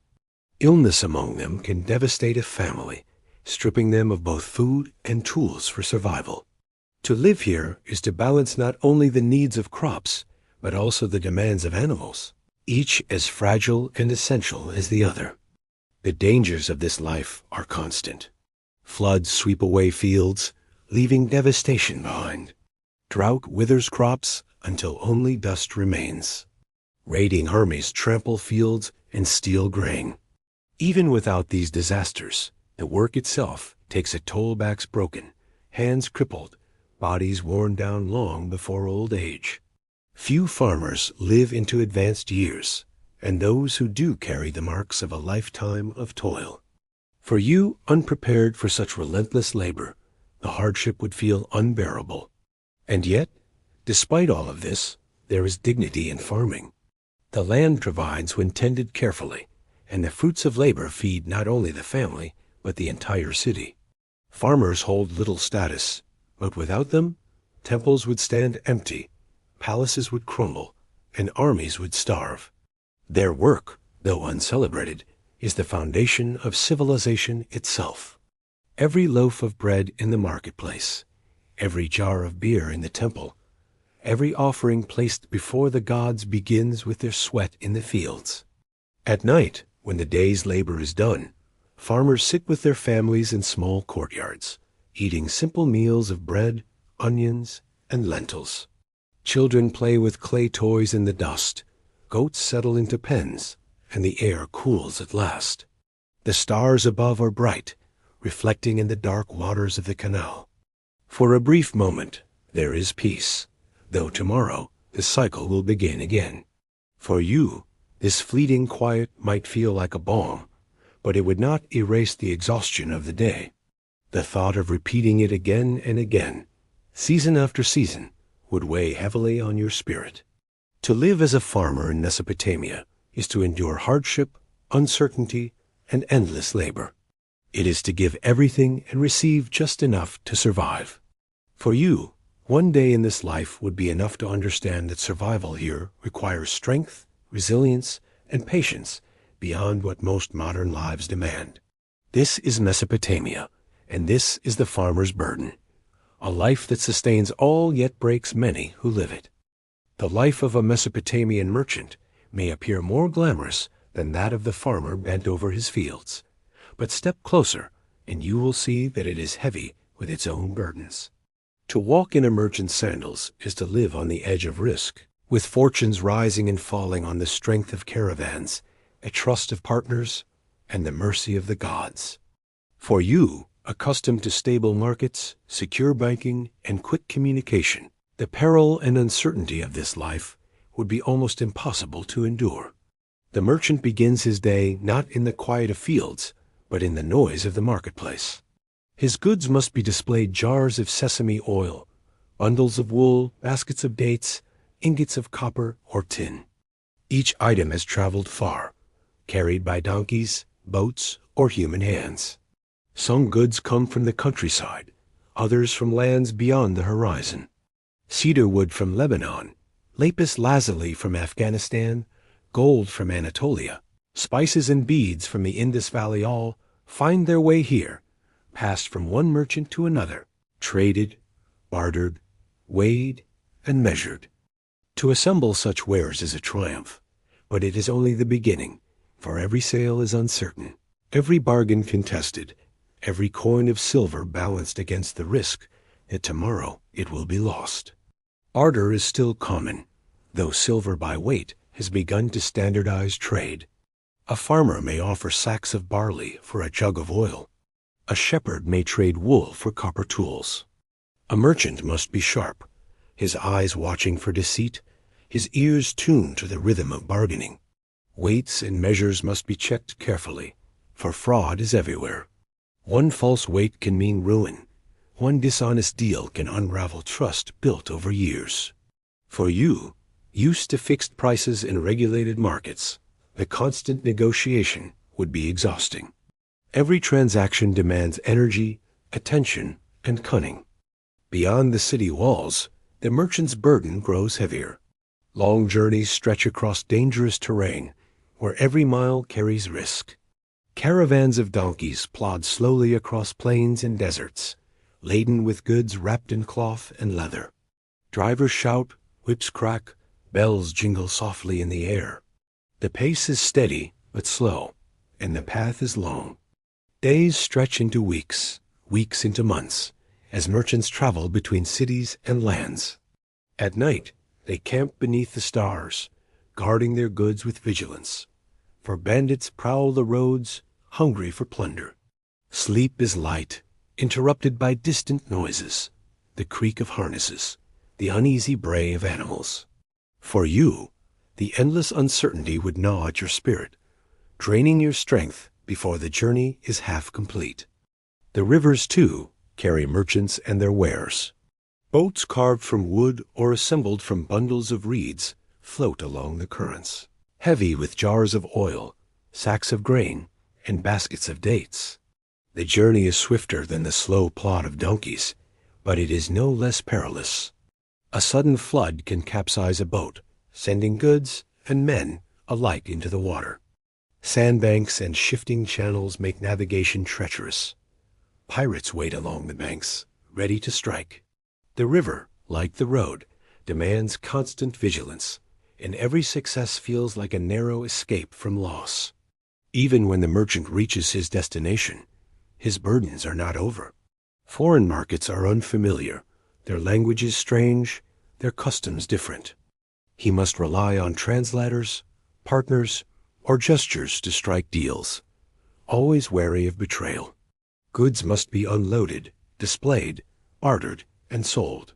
Payments may be made in silver, grain, livestock, or promises inscribed on clay tablets. Each transaction is another test, another gamble, another opportunity for both profit and ruin. For you, used to contracts enforced by law and trade overseen by institutions, the fragility of these arrangements would be disorienting. The merchant's wealth may grow, but so does his anxiety. At home, his family depends on the success of his ventures, waiting for his return with both hope and fear. Months may pass before he comes back, and rumors of raids, storms, or losses travel faster than he does. A single failed journey can undo years of effort, plunging his household into debt or disgrace. Even success brings little rest, for as soon as one caravan ends, another begins. The burden never lifts. It only shifts from one journey to the next. Debt follows merchants as it does farmers. Goods are often bought on credit, with promises of repayment after sales are made. Interest accumulates, contracts bind, and failure to deliver can mean imprisonment or slavery. A merchant may appear wealthy, his stall overflowing with goods, but beneath the surface he may be drowning in obligations, each silver shekel already promised before it is earned. To you, the precariousness of such a life would feel unbearable. And yet, there is a lure in this life. Merchants see more of the world than farmers or craftsmen. They hear new languages, taste exotic foods, and bring back stories of distant mountains, seas, and kingdoms. They carry not only goods, but also knowledge of foreign customs, of new inventions, of distant gods. They weave Mesopotamia into a web of connections that stretches far beyond its rivers, enriching its culture as much as its markets. For those who endure its burdens, this life holds a certain prestige, a sense of adventure and importance. But the cost is steep, and the risks are constant. In the evenings, when the day's bargains are done, merchants gather with one another to share news. They sit in courtyards, sipping beer, comparing the prices of wool, oil, or grain, speaking of caravans that vanished in the desert or ships that never returned. Their voices carry a mix of pride and worry, each man weighing his fortune against his fear. For you to sit among them would feel foreign, the conversation thick with calculations, suspicions, and concerns that never ease. The merchant's life is not one of ease, but of vigilance. His wealth is fragile, his security uncertain, his burdens heavy. Every journey carries risk, every bargain demands cunning, every day brings the possibility of loss. For you, accustomed to stability and protection, this endless gamble would feel crushing. To last even a day in the sandals of a Mesopotamian merchant would mean living with your heart clenched in worry, your eyes scanning always for danger, your mind racing with numbers and debts. This is Mesopotamia, where the merchant's burden is carried mile by mile, bargain by bargain, risk by risk, in a life that promises wealth but delivers constant strain. To understand Mesopotamian life, you must see it not only through the eyes of kings, priests, farmers, and merchants, but also through the women who wove its fabric day by day. Their role is complex, layered with both importance and restriction. They are at once central to survival and bound by laws and customs that keep them tethered to strict expectations. For someone coming from a world where women might choose education, careers, and independence, the life of a Mesopotamian woman would feel both exhausting and limiting, a burden carried quietly within the walls of home and temple. The rhythm of a woman's life begins early. Girls are born into families where their futures are largely predetermined. Their childhoods are brief, filled with tasks that prepare them for adulthood. They fetch water from wells or canals, grinding grain alongside their mothers, weaving cloth, and tending younger siblings. Play exists, but it is always overshadowed by responsibility. By the time they reach adolescence, most girls are promised in marriage, their unions arranged to strengthen family ties, secure alliances, or settle debts. Marriage is not a matter of personal choice, but of family strategy, and love is rarely considered. For you, accustomed to choice in such matters, the lack of agency would feel suffocating. Marriage itself is bound tightly by law and custom. A woman joins her husband's household, bringing with her a dowry of goods or land if her family can provide it. In return, she is expected to bear children, manage domestic tasks, and uphold the honor of the household. Fidelity is demanded of her, and the penalties for transgression are severe.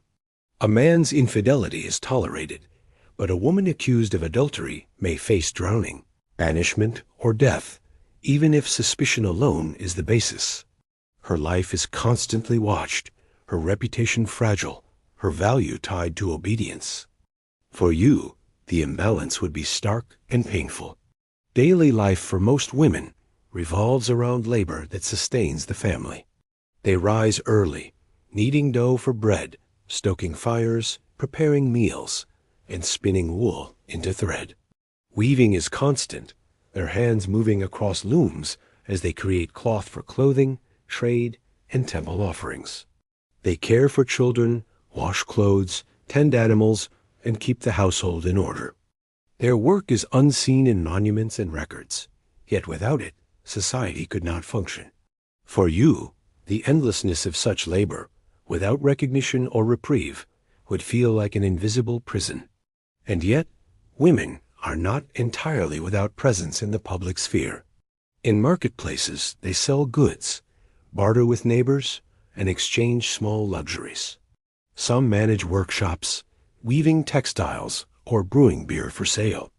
Beer making, in particular, is often a woman's trade, and taverns are sometimes run by women who serve drink to travelers and locals.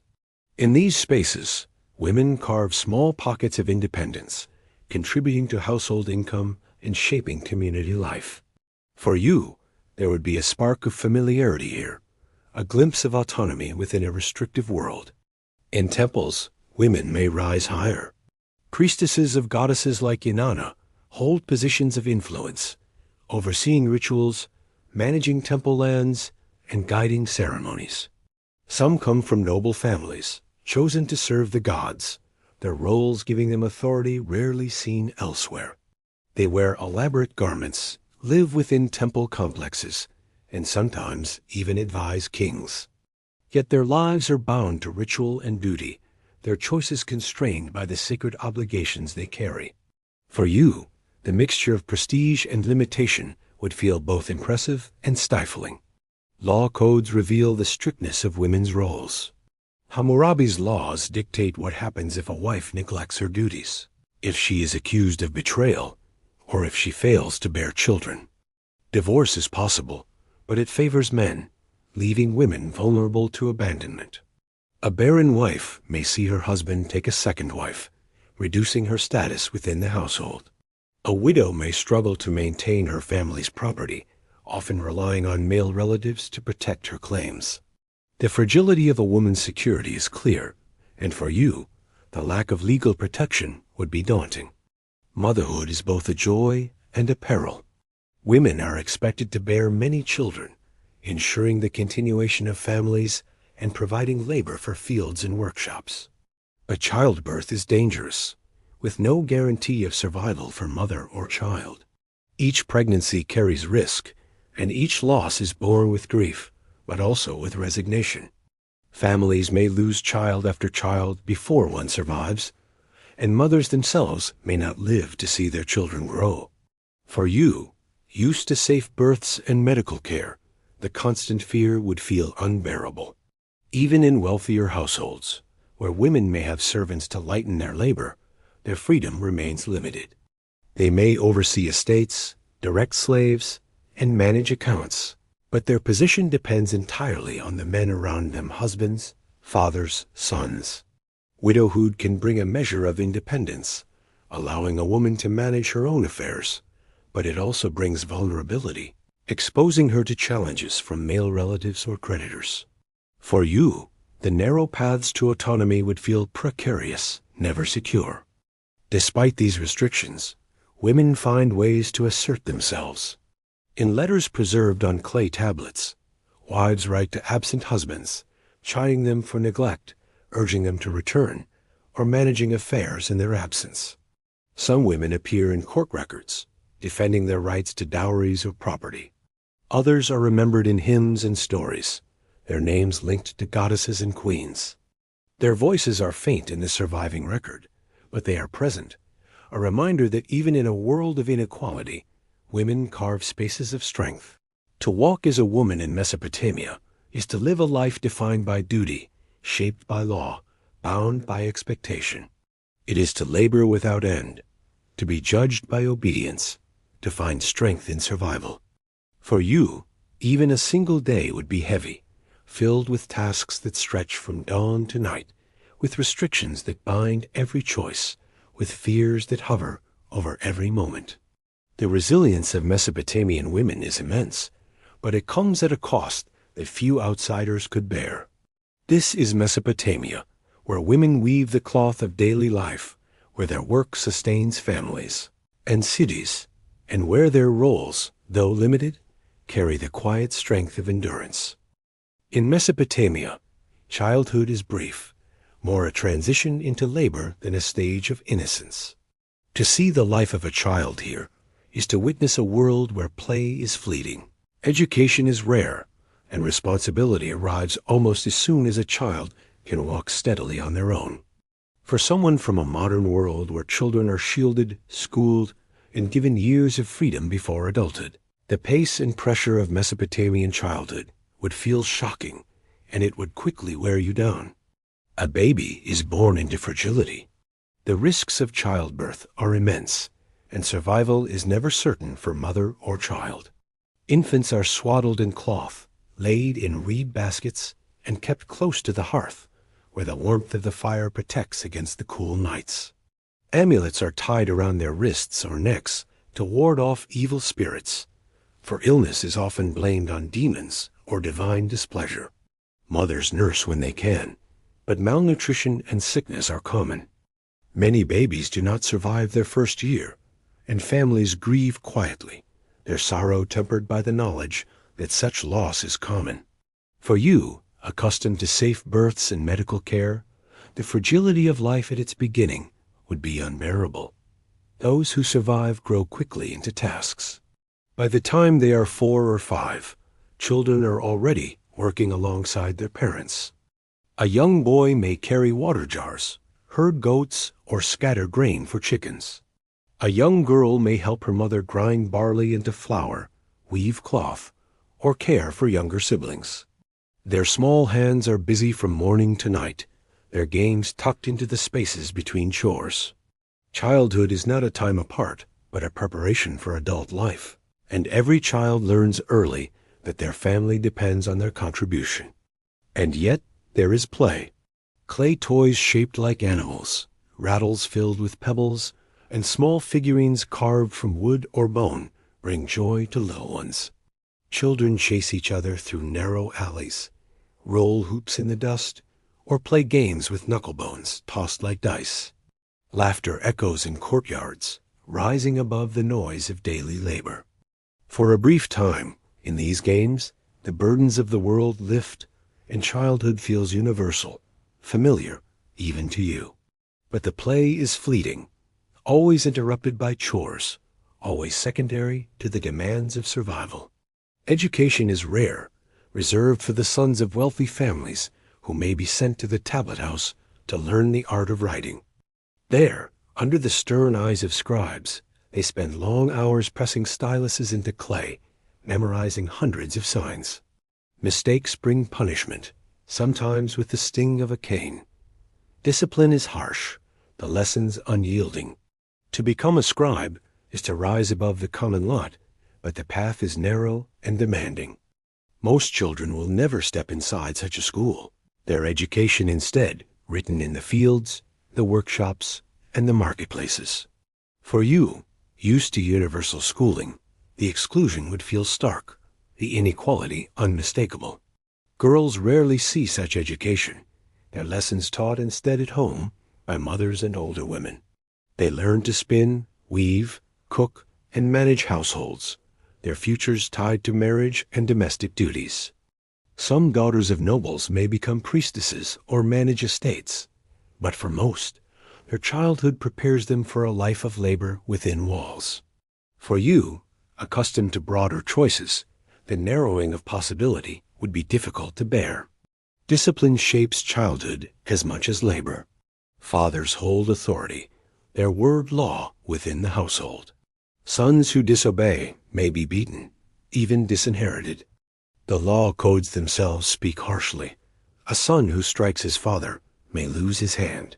Respect for elders is not simply taught but enforced, binding children to obedience from their earliest years. For you, raised in a world where childhood often allows for questioning and exploration, the severity would feel suffocating. Festivals bring moments of joy for children. During processions, they watch wide-eyed as statues of gods are carried through streets, music filling the air, drums beating rhythms that make their small feet dance. They eat sweet dates when their parents can spare them, drink watered beer in small sips, and join in games with other children beneath the glow of torches. These moments linger in memory, carrying brightness into the otherwise gray cycle of work and duty. To see a child's eyes light up at the sight of a parade or a feast is to glimpse the universality of wonder, even in a world so harsh. But danger is never far from childhood. Illness strikes quickly, stealing away children with fevers, coughs, or wasting sickness. Accidents happen in fields, canals, or workshops, and without medicine, even small injuries can prove fatal.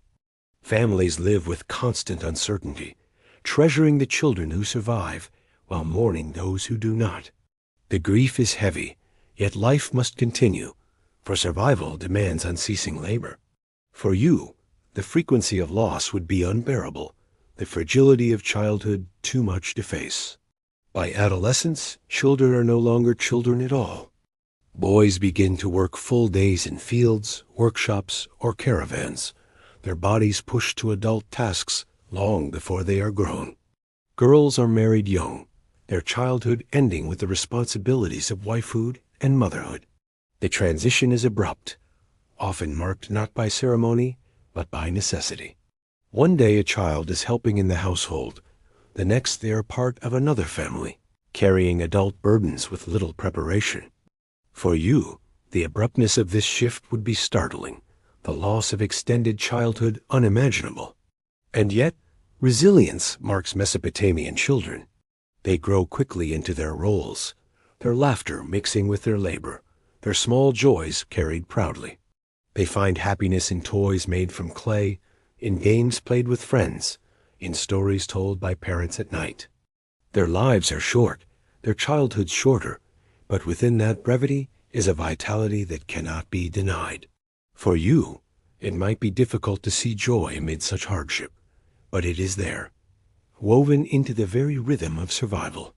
To live as a child in Mesopotamia is to live with constant work, little protection, and fragile joy. It is to grow quickly, to carry responsibility before strength, to face dangers with little shield. For you, even one day in such a life would be too heavy, the demands too many, the risks too great. Childhood here is not a sanctuary, but a preparation, a brief step on the path of endurance that defines life in this land. This is Mesopotamia, where children laugh and play, but always with the weight of survival pressing close, where innocence fades quickly into duty, and where every breath of childhood is both precious and precarious. When the sun finally dips behind the horizon and the sky glows in deep shades of red and gold, Mesopotamia does not fall into silence. Instead, it changes character, shifting from the noisy bustle of day to the uncertain quiet of night. Darkness here is not softened by street lamps or the hum of electricity. It is complete and heavy, broken only by the flicker of oil lamps, the glow of cooking fires, or the pale shimmer of moon and stars. To live through a night in Mesopotamia is to feel a different kind of vulnerability, one where shadows conceal both dangers and mysteries. For you raised in a world where nights are lit and policed, the descent into such absolute darkness would be unsettling, even frightening. As households retreat into their homes, doors are barred with heavy wooden beams. Families gather in courtyards or on flat rooftops, the air finally cooler after the suffocating heat of the day. Lamps burn with sesame oil, their flames small but steady, casting low shadows against mudbrick walls. Meals are shared in this dim glow bread, onions, lentils, and perhaps a bit of fish or dates if fortune has smiled. Conversation is soft, voices lowered, as if the night itself demands caution. Outside, the streets grow empty, and the silence deepens. For you, used to the hum of traffic, the buzz of machines, and the constant presence of light, the stillness would feel eerie, unnatural. Yet danger lingers in the dark. Thieves prowl the alleys, moving silently between walls, seeking an unbarred door or a careless guard. Animals also claim the night dogs roam in packs, their barking echoing through narrow streets, while jackals howl from beyond the city walls. Snakes slither unseen, scorpions hide beneath stones, and the careless step can bring pain or even death. Families remain inside, not only from fear of men, but also from the hazards of the natural world, which grows bolder when the sun disappears. For you, unaccustomed to such nightly threats, the thought of venturing out would bring dread. The city guards patrol, carrying torches or lamps, their eyes scanning the darkness. They call out to one another at intervals, their voices the only human sounds on some nights. But their numbers are few, and their power limited. A thief determined enough, or a gang working together, can slip past them easily. For those inside their homes, trust in the guards is thin. Locks and bars are relied on more than patrols, and prayers to the gods are spoken before sleep, asking for protection through the night. For you, the fragility of safety would feel overwhelming, the realization sinking in that once darkness falls, protection is never guaranteed. Night also belongs to the spirits. In Mesopotamian belief, demons and ghosts move freely in the hours after sunset. Some are merely mischievous, others dangerous, capable of bringing sickness, nightmares, or madness. Amulets are hung above doors, charms are tied around children's wrists, and prayers are whispered before lamps are extinguished. Incantations carved into tablets speak of warding off the night visitor, unseen but feared. For you, unused to living in a world where every creak of wood or whisper of wind is laden with supernatural meaning, the weight of fear would be heavy. Even if you did not believe, the intensity of those around you would make the night feel alive with unseen presences. The temples remain active after sunset. Priests burn incense, chanting to the gods of moon and stars, offering hymns to Nana, the moon god, whose light watches over the city. Astronomers climb temple towers, their eyes trained on the heavens, marking the paths of stars and planets, seeking omens for the future. Their work continues long after others have retreated, for the gods speak most clearly in the silence of night. The city sleeps, but the divine world is awake, and its messengers are listening.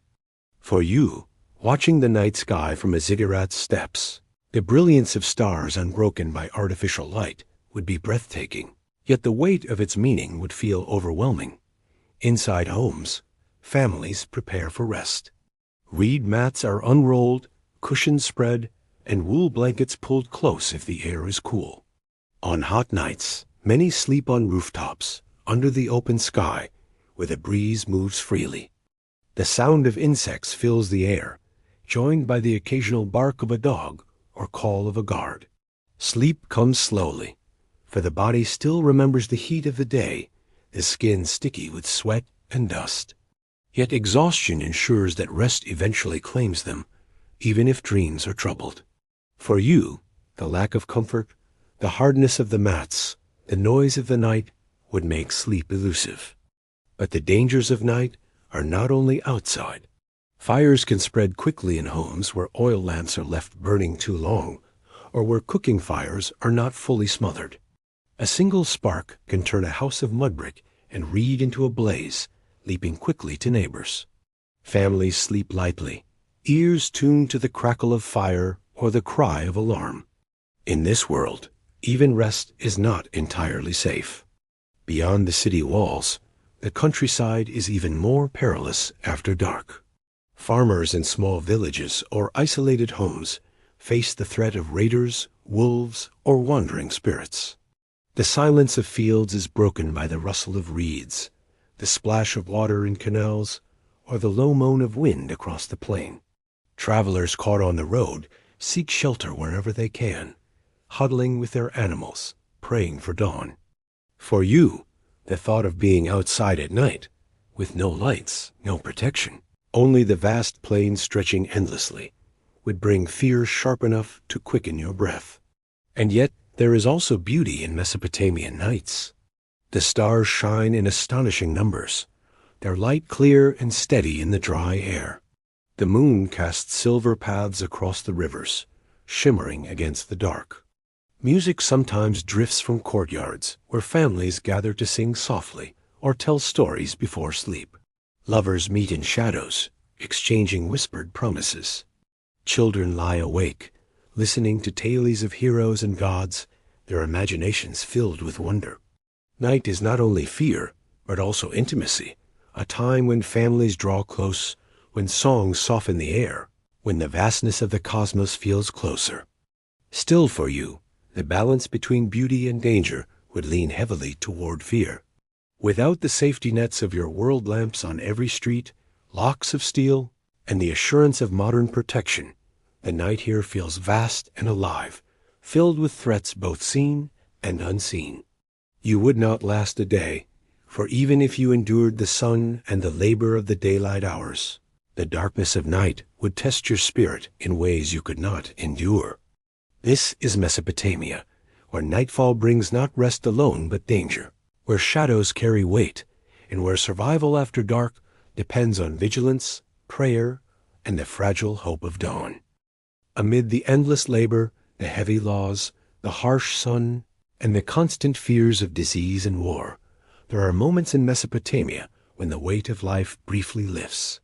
These moments arrive with festivals, times when the gods are honored, the community gathers, and joy spreads through streets that usually echo with toil. Festivals are rare but powerful, days when laughter replaces worry, when food is shared more freely, and when music fills the air.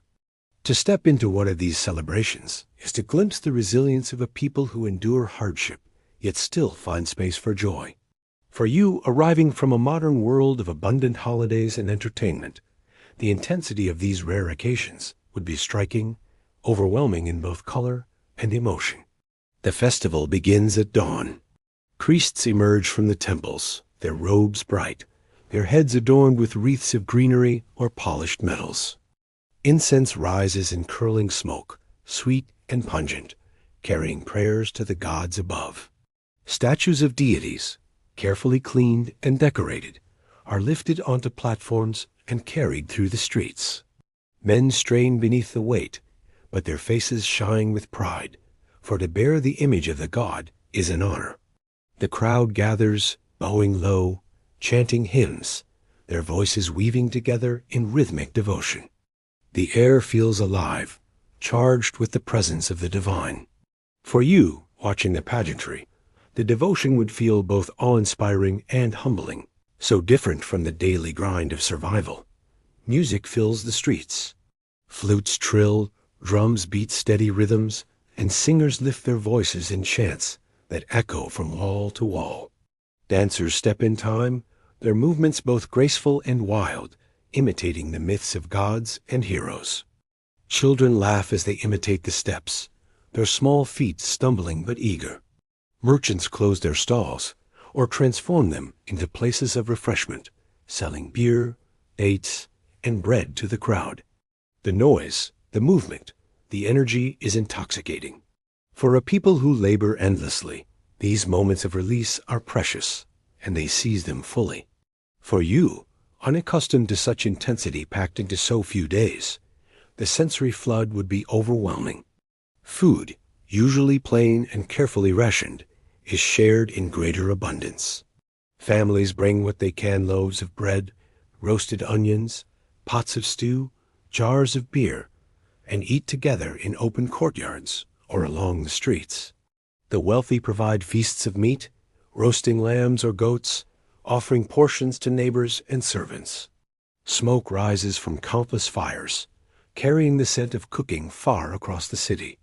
For once, hunger loosens its grip, and the taste of food carries not only sustenance but joy. For you, used to daily abundance, the power of such a meal, shared so rarely, would be surprising, and its emotional weight would be unforgettable. The festivals honor the gods in stories as well as offerings. Priests recite myths of Inanna's descent into the underworld, of Gilgamesh's search for immortality, of Enlil's storms and Shamash's justice. These stories are performed in ritual drama, with actors wearing masks, their voices booming over the crowd. Children stare wide-eyed, hearing tales they know but never tire of, while adults listen with reverence, reminded of the power and mystery of the gods. For you, it would feel both like theater and like worship, an intertwining of art and devotion that leaves no boundary between sacred and communal. Rituals accompany the joy. Animals are sacrificed at temples, their blood offered to please the gods, their meat cooked and distributed to the priests, and sometimes to the people. Beer is poured out onto the earth as a libation, a gift to spirits and ancestors. Hymns are sung in unison, the crowd swaying, their voices rising and falling together. The rhythm of drums and chanting carries into the body, lulling some into trance, filling others with fervor. To you, caught in the crowd, the feeling would be like stepping into another world, one where joy and fear mix seamlessly, where devotion is expressed with both celebration and sacrifice. As the day wears on, the energy only grows. Processions move through the streets, carrying offerings of grain, oil, and wool to the temples. Statues of gods are paraded to the rivers, where water is sprinkled upon them to renew their strength. Dancers whirl in the dust, their bodies coated in sweat, their faces shining in the sunlight. Children run with clay rattles, laughing and shouting. Beer flows freely, and the people drink deeply, loosening tongues, warming hearts, and lifting spirits. The city, usually heavy with labor and order, feels alive with freedom, even if only for a moment. Night does not end the festival. Torches blaze, fires burn, and music continues long after darkness falls. Families gather in courtyards, telling stories, singing songs, laughing with neighbors. Lovers meet in shadows, emboldened by the celebration. Priests continue rituals in the temples, chanting to the gods of night, asking for blessings for the year to come. The stars above shine bright, but their light is joined by the glow of countless fires, turning the city into a sea of flickering light. Sleep is rare, for the energy of the festival carries through the night, wrapping the city in its embrace. For you, the sight would be dazzling, but the lack of rest, the intensity of the crowd, the unrelenting noise would quickly wear you down. And yet, when dawn comes again, the festival ends abruptly. Fires burn low, music fades, priests return statues to the temples, and families sweep streets that only yesterday were filled with joy. Life resumes its usual rhythm, the burdens of farming, trade, and survival pressing close once more. The contrast is sharp, almost painful. The joy is fleeting, the return to hardship swift. For you, the whiplash between celebration and struggle would be difficult to bear, a reminder that in this world, joy is rare and brief. But for the people of Mesopotamia, these festivals are essential. They renew bonds between families and neighbors, strengthen loyalty to gods and rulers, and offer release from the unending weight of survival. They are not simply entertainment. They are survival in another form, feeding the spirit as surely as bread feeds the body. Without them, the hardships of life would crush even the strongest hearts. With them, there is hope, laughter, and the memory of joy that carries people through the difficult days that follow. For you, stepping into such a festival would be unforgettable, but also exhausting. The noise, the press of the crowd, the unfamiliar rituals, the lack of space would overwhelm you. And when it ended, you would feel the heaviness of knowing that such joy comes only rarely, a brief gift in a life otherwise marked by toil. This is Mesopotamia, where festivals blaze like torches in the darkness of hardship, brief but brilliant, rare but powerful, moments of joy that carry people through the endless burdens of their days. Time in Mesopotamia does not move as it does for you. There are no clocks ticking on the wall, no glowing screens marking every passing second. Instead, time is measured by the rising and setting of the sun, by the swelling and shrinking of the rivers, by the turning of the seasons. Life is bound to cycles, the planting and harvest, the festivals of gods, the rhythms of flood and drought. For the people here, time feels like a circle, repeating endlessly. For you, coming from a world where progress is constant and change is expected, the slow march of Mesopotamian time would feel heavy, confining, even suffocating. Each day begins much like the one before.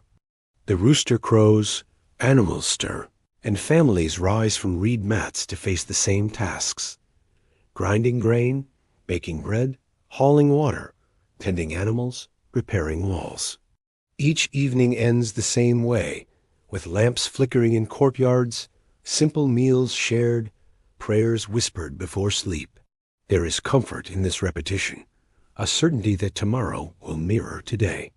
But there is also a weight to it, the realization that life will never truly change, that the same tasks will be repeated year after year, generation after generation. For you, the lack of variety, the absence of novelty, would gnaw at your spirit. Seasons mark the greater rhythm. In spring, the rivers rise, flooding fields, both blessing and threatening. In summer, the heat scorches, demanding endless labor to keep canals flowing. In autumn, the harvest is gathered, debts repaid, granaries filled or emptied. In winter, the air cools, the nights grow long, but work never ends, for fields must still be tended, animals fed, repairs made. The cycle repeats year after year, and though kings rise and fall, wars rage and end, the fields remain constant. For farmers, merchants, and craftsmen alike, time is measured not by progress, but by endurance.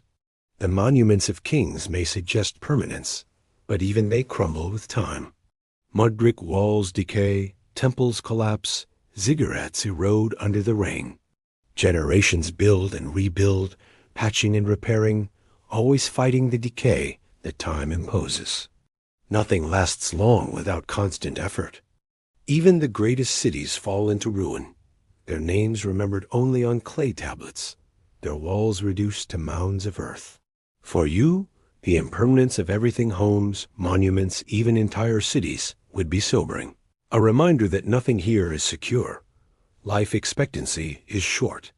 Many die in childhood, many more in early adulthood from illness, accidents, or childbirth. Those who live long enough to see gray in their hair carry the marks of hard labor-bent backs, missing teeth, scarred hands. Time is written on their bodies more harshly than on monuments. To see so many lives end so soon, so many children buried, so many adults worn down before their prime, would be painful for you. In your world, where decades of life are expected, the brevity here would feel unbearable. Yet for the people of Mesopotamia, time is not seen as loss but as continuity. Families pass on land, tools, and traditions. Children take up the work of their parents, learning skills and rituals that have endured for centuries. Stories are told around fires, myths of gods and heroes that link the present to the past. Writing preserves names and deeds, inscribed in clay that may last longer than the walls of cities. Time is slow, but it is not empty. It is filled with the threads of memory, woven into a tapestry that binds generations together. Omens and calendars also shape time. The phases of the moon dictate rituals. The positions of stars signal the favor or displeasure of gods. Priests study the heavens carefully, their eyes trained to recognize patterns that mark the future. Planting is begun only when omens are right, journeys undertaken only when stars are favorable. Time is not neutral here, but guided by divine will, its passage a language to be read and obeyed. For you, unaccustomed to tying every action to the stars, the weight of such constant interpretation would be exhausting. And still, beneath the cycles, there is a sense of fragility. Floods can erase fields in a day. Famine can undo years of labor. War can burn entire cities in a season. Time here is not guaranteed, not secure. It is always at risk of being interrupted by disaster. To live in Mesopotamia is to live with the knowledge that tomorrow may never come, that everything built and saved may vanish suddenly. For you, the uncertainty would feel crushing, the lack of safety unbearable. Yet there is also beauty in this slow march of time. The stars overhead shine with clarity, their patterns unchanged for millennia. The rivers, though dangerous, sustain life year after year, their waters both feared and cherished. Families gather generation after generation, their laughter echoing in courtyards, their stories carrying voices of ancestors forward. There is a sense of belonging, of continuity, of being part of something larger than oneself. For you, it might be difficult to see past the hardship, but for those who live here, the cycles bring meaning as much as burden. Time in Mesopotamia is not about progress, but about survival. Not about change, but about endurance. It is heavy, repetitive, fragile, and yet it carries within it the strength of generations who accept it and endure it. For you, even one day bound to this rhythm would be difficult. The slowness, the sameness, the fragility too much to bear.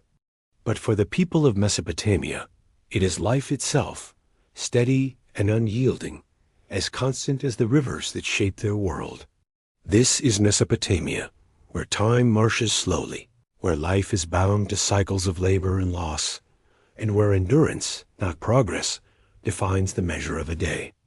You have now walked through the streets of Mesopotamia, feeling the heat of its sun, the weight of its laws, the harshness of its fields, and the unrelenting rhythm of its days.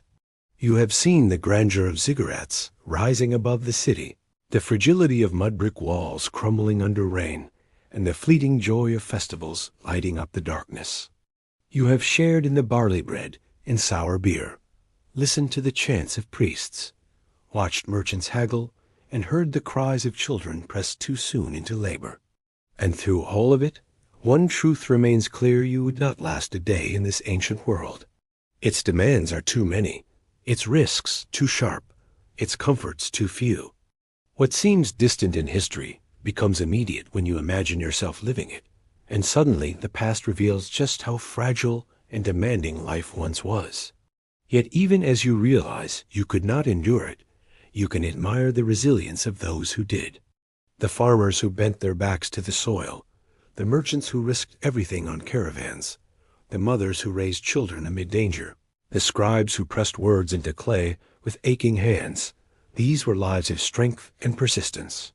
They survived not by escaping hardship, but by enduring it, by finding meaning in cycles of labor, and faith, by seizing joy in fleeting festivals, and by trusting in gods and traditions that gave structure to their world. For them, survival was not weakness, but triumph, each day a victory against the fragility of existence. It is humbling to consider how much was built upon such fragile foundations. Civilization itself, writing, law, trade, architecture, governance was born here, in the dust and clay of Mesopotamia. The people who toiled under the burning sun and feared the dangers of night gave us the first stories, the first codes of justice, the first cities. They endured so that memory itself could begin, so that voices pressed into clay would speak across millennia. For all the hardship, their legacy endures, shaping the world you know today in ways that are often unseen but always present. As you drift into rest, let that thought linger. The comforts that surround you, the safety of your home, the variety of your food, the knowledge that your illnesses can be treated, that your children may play without fear, these are gifts that would have seemed like miracles to the people of Mesopotamia. To recognize this is to appreciate both their endurance and your own fortune. The distance between their world and yours is measured not only in time, but in comfort, in security, in freedom.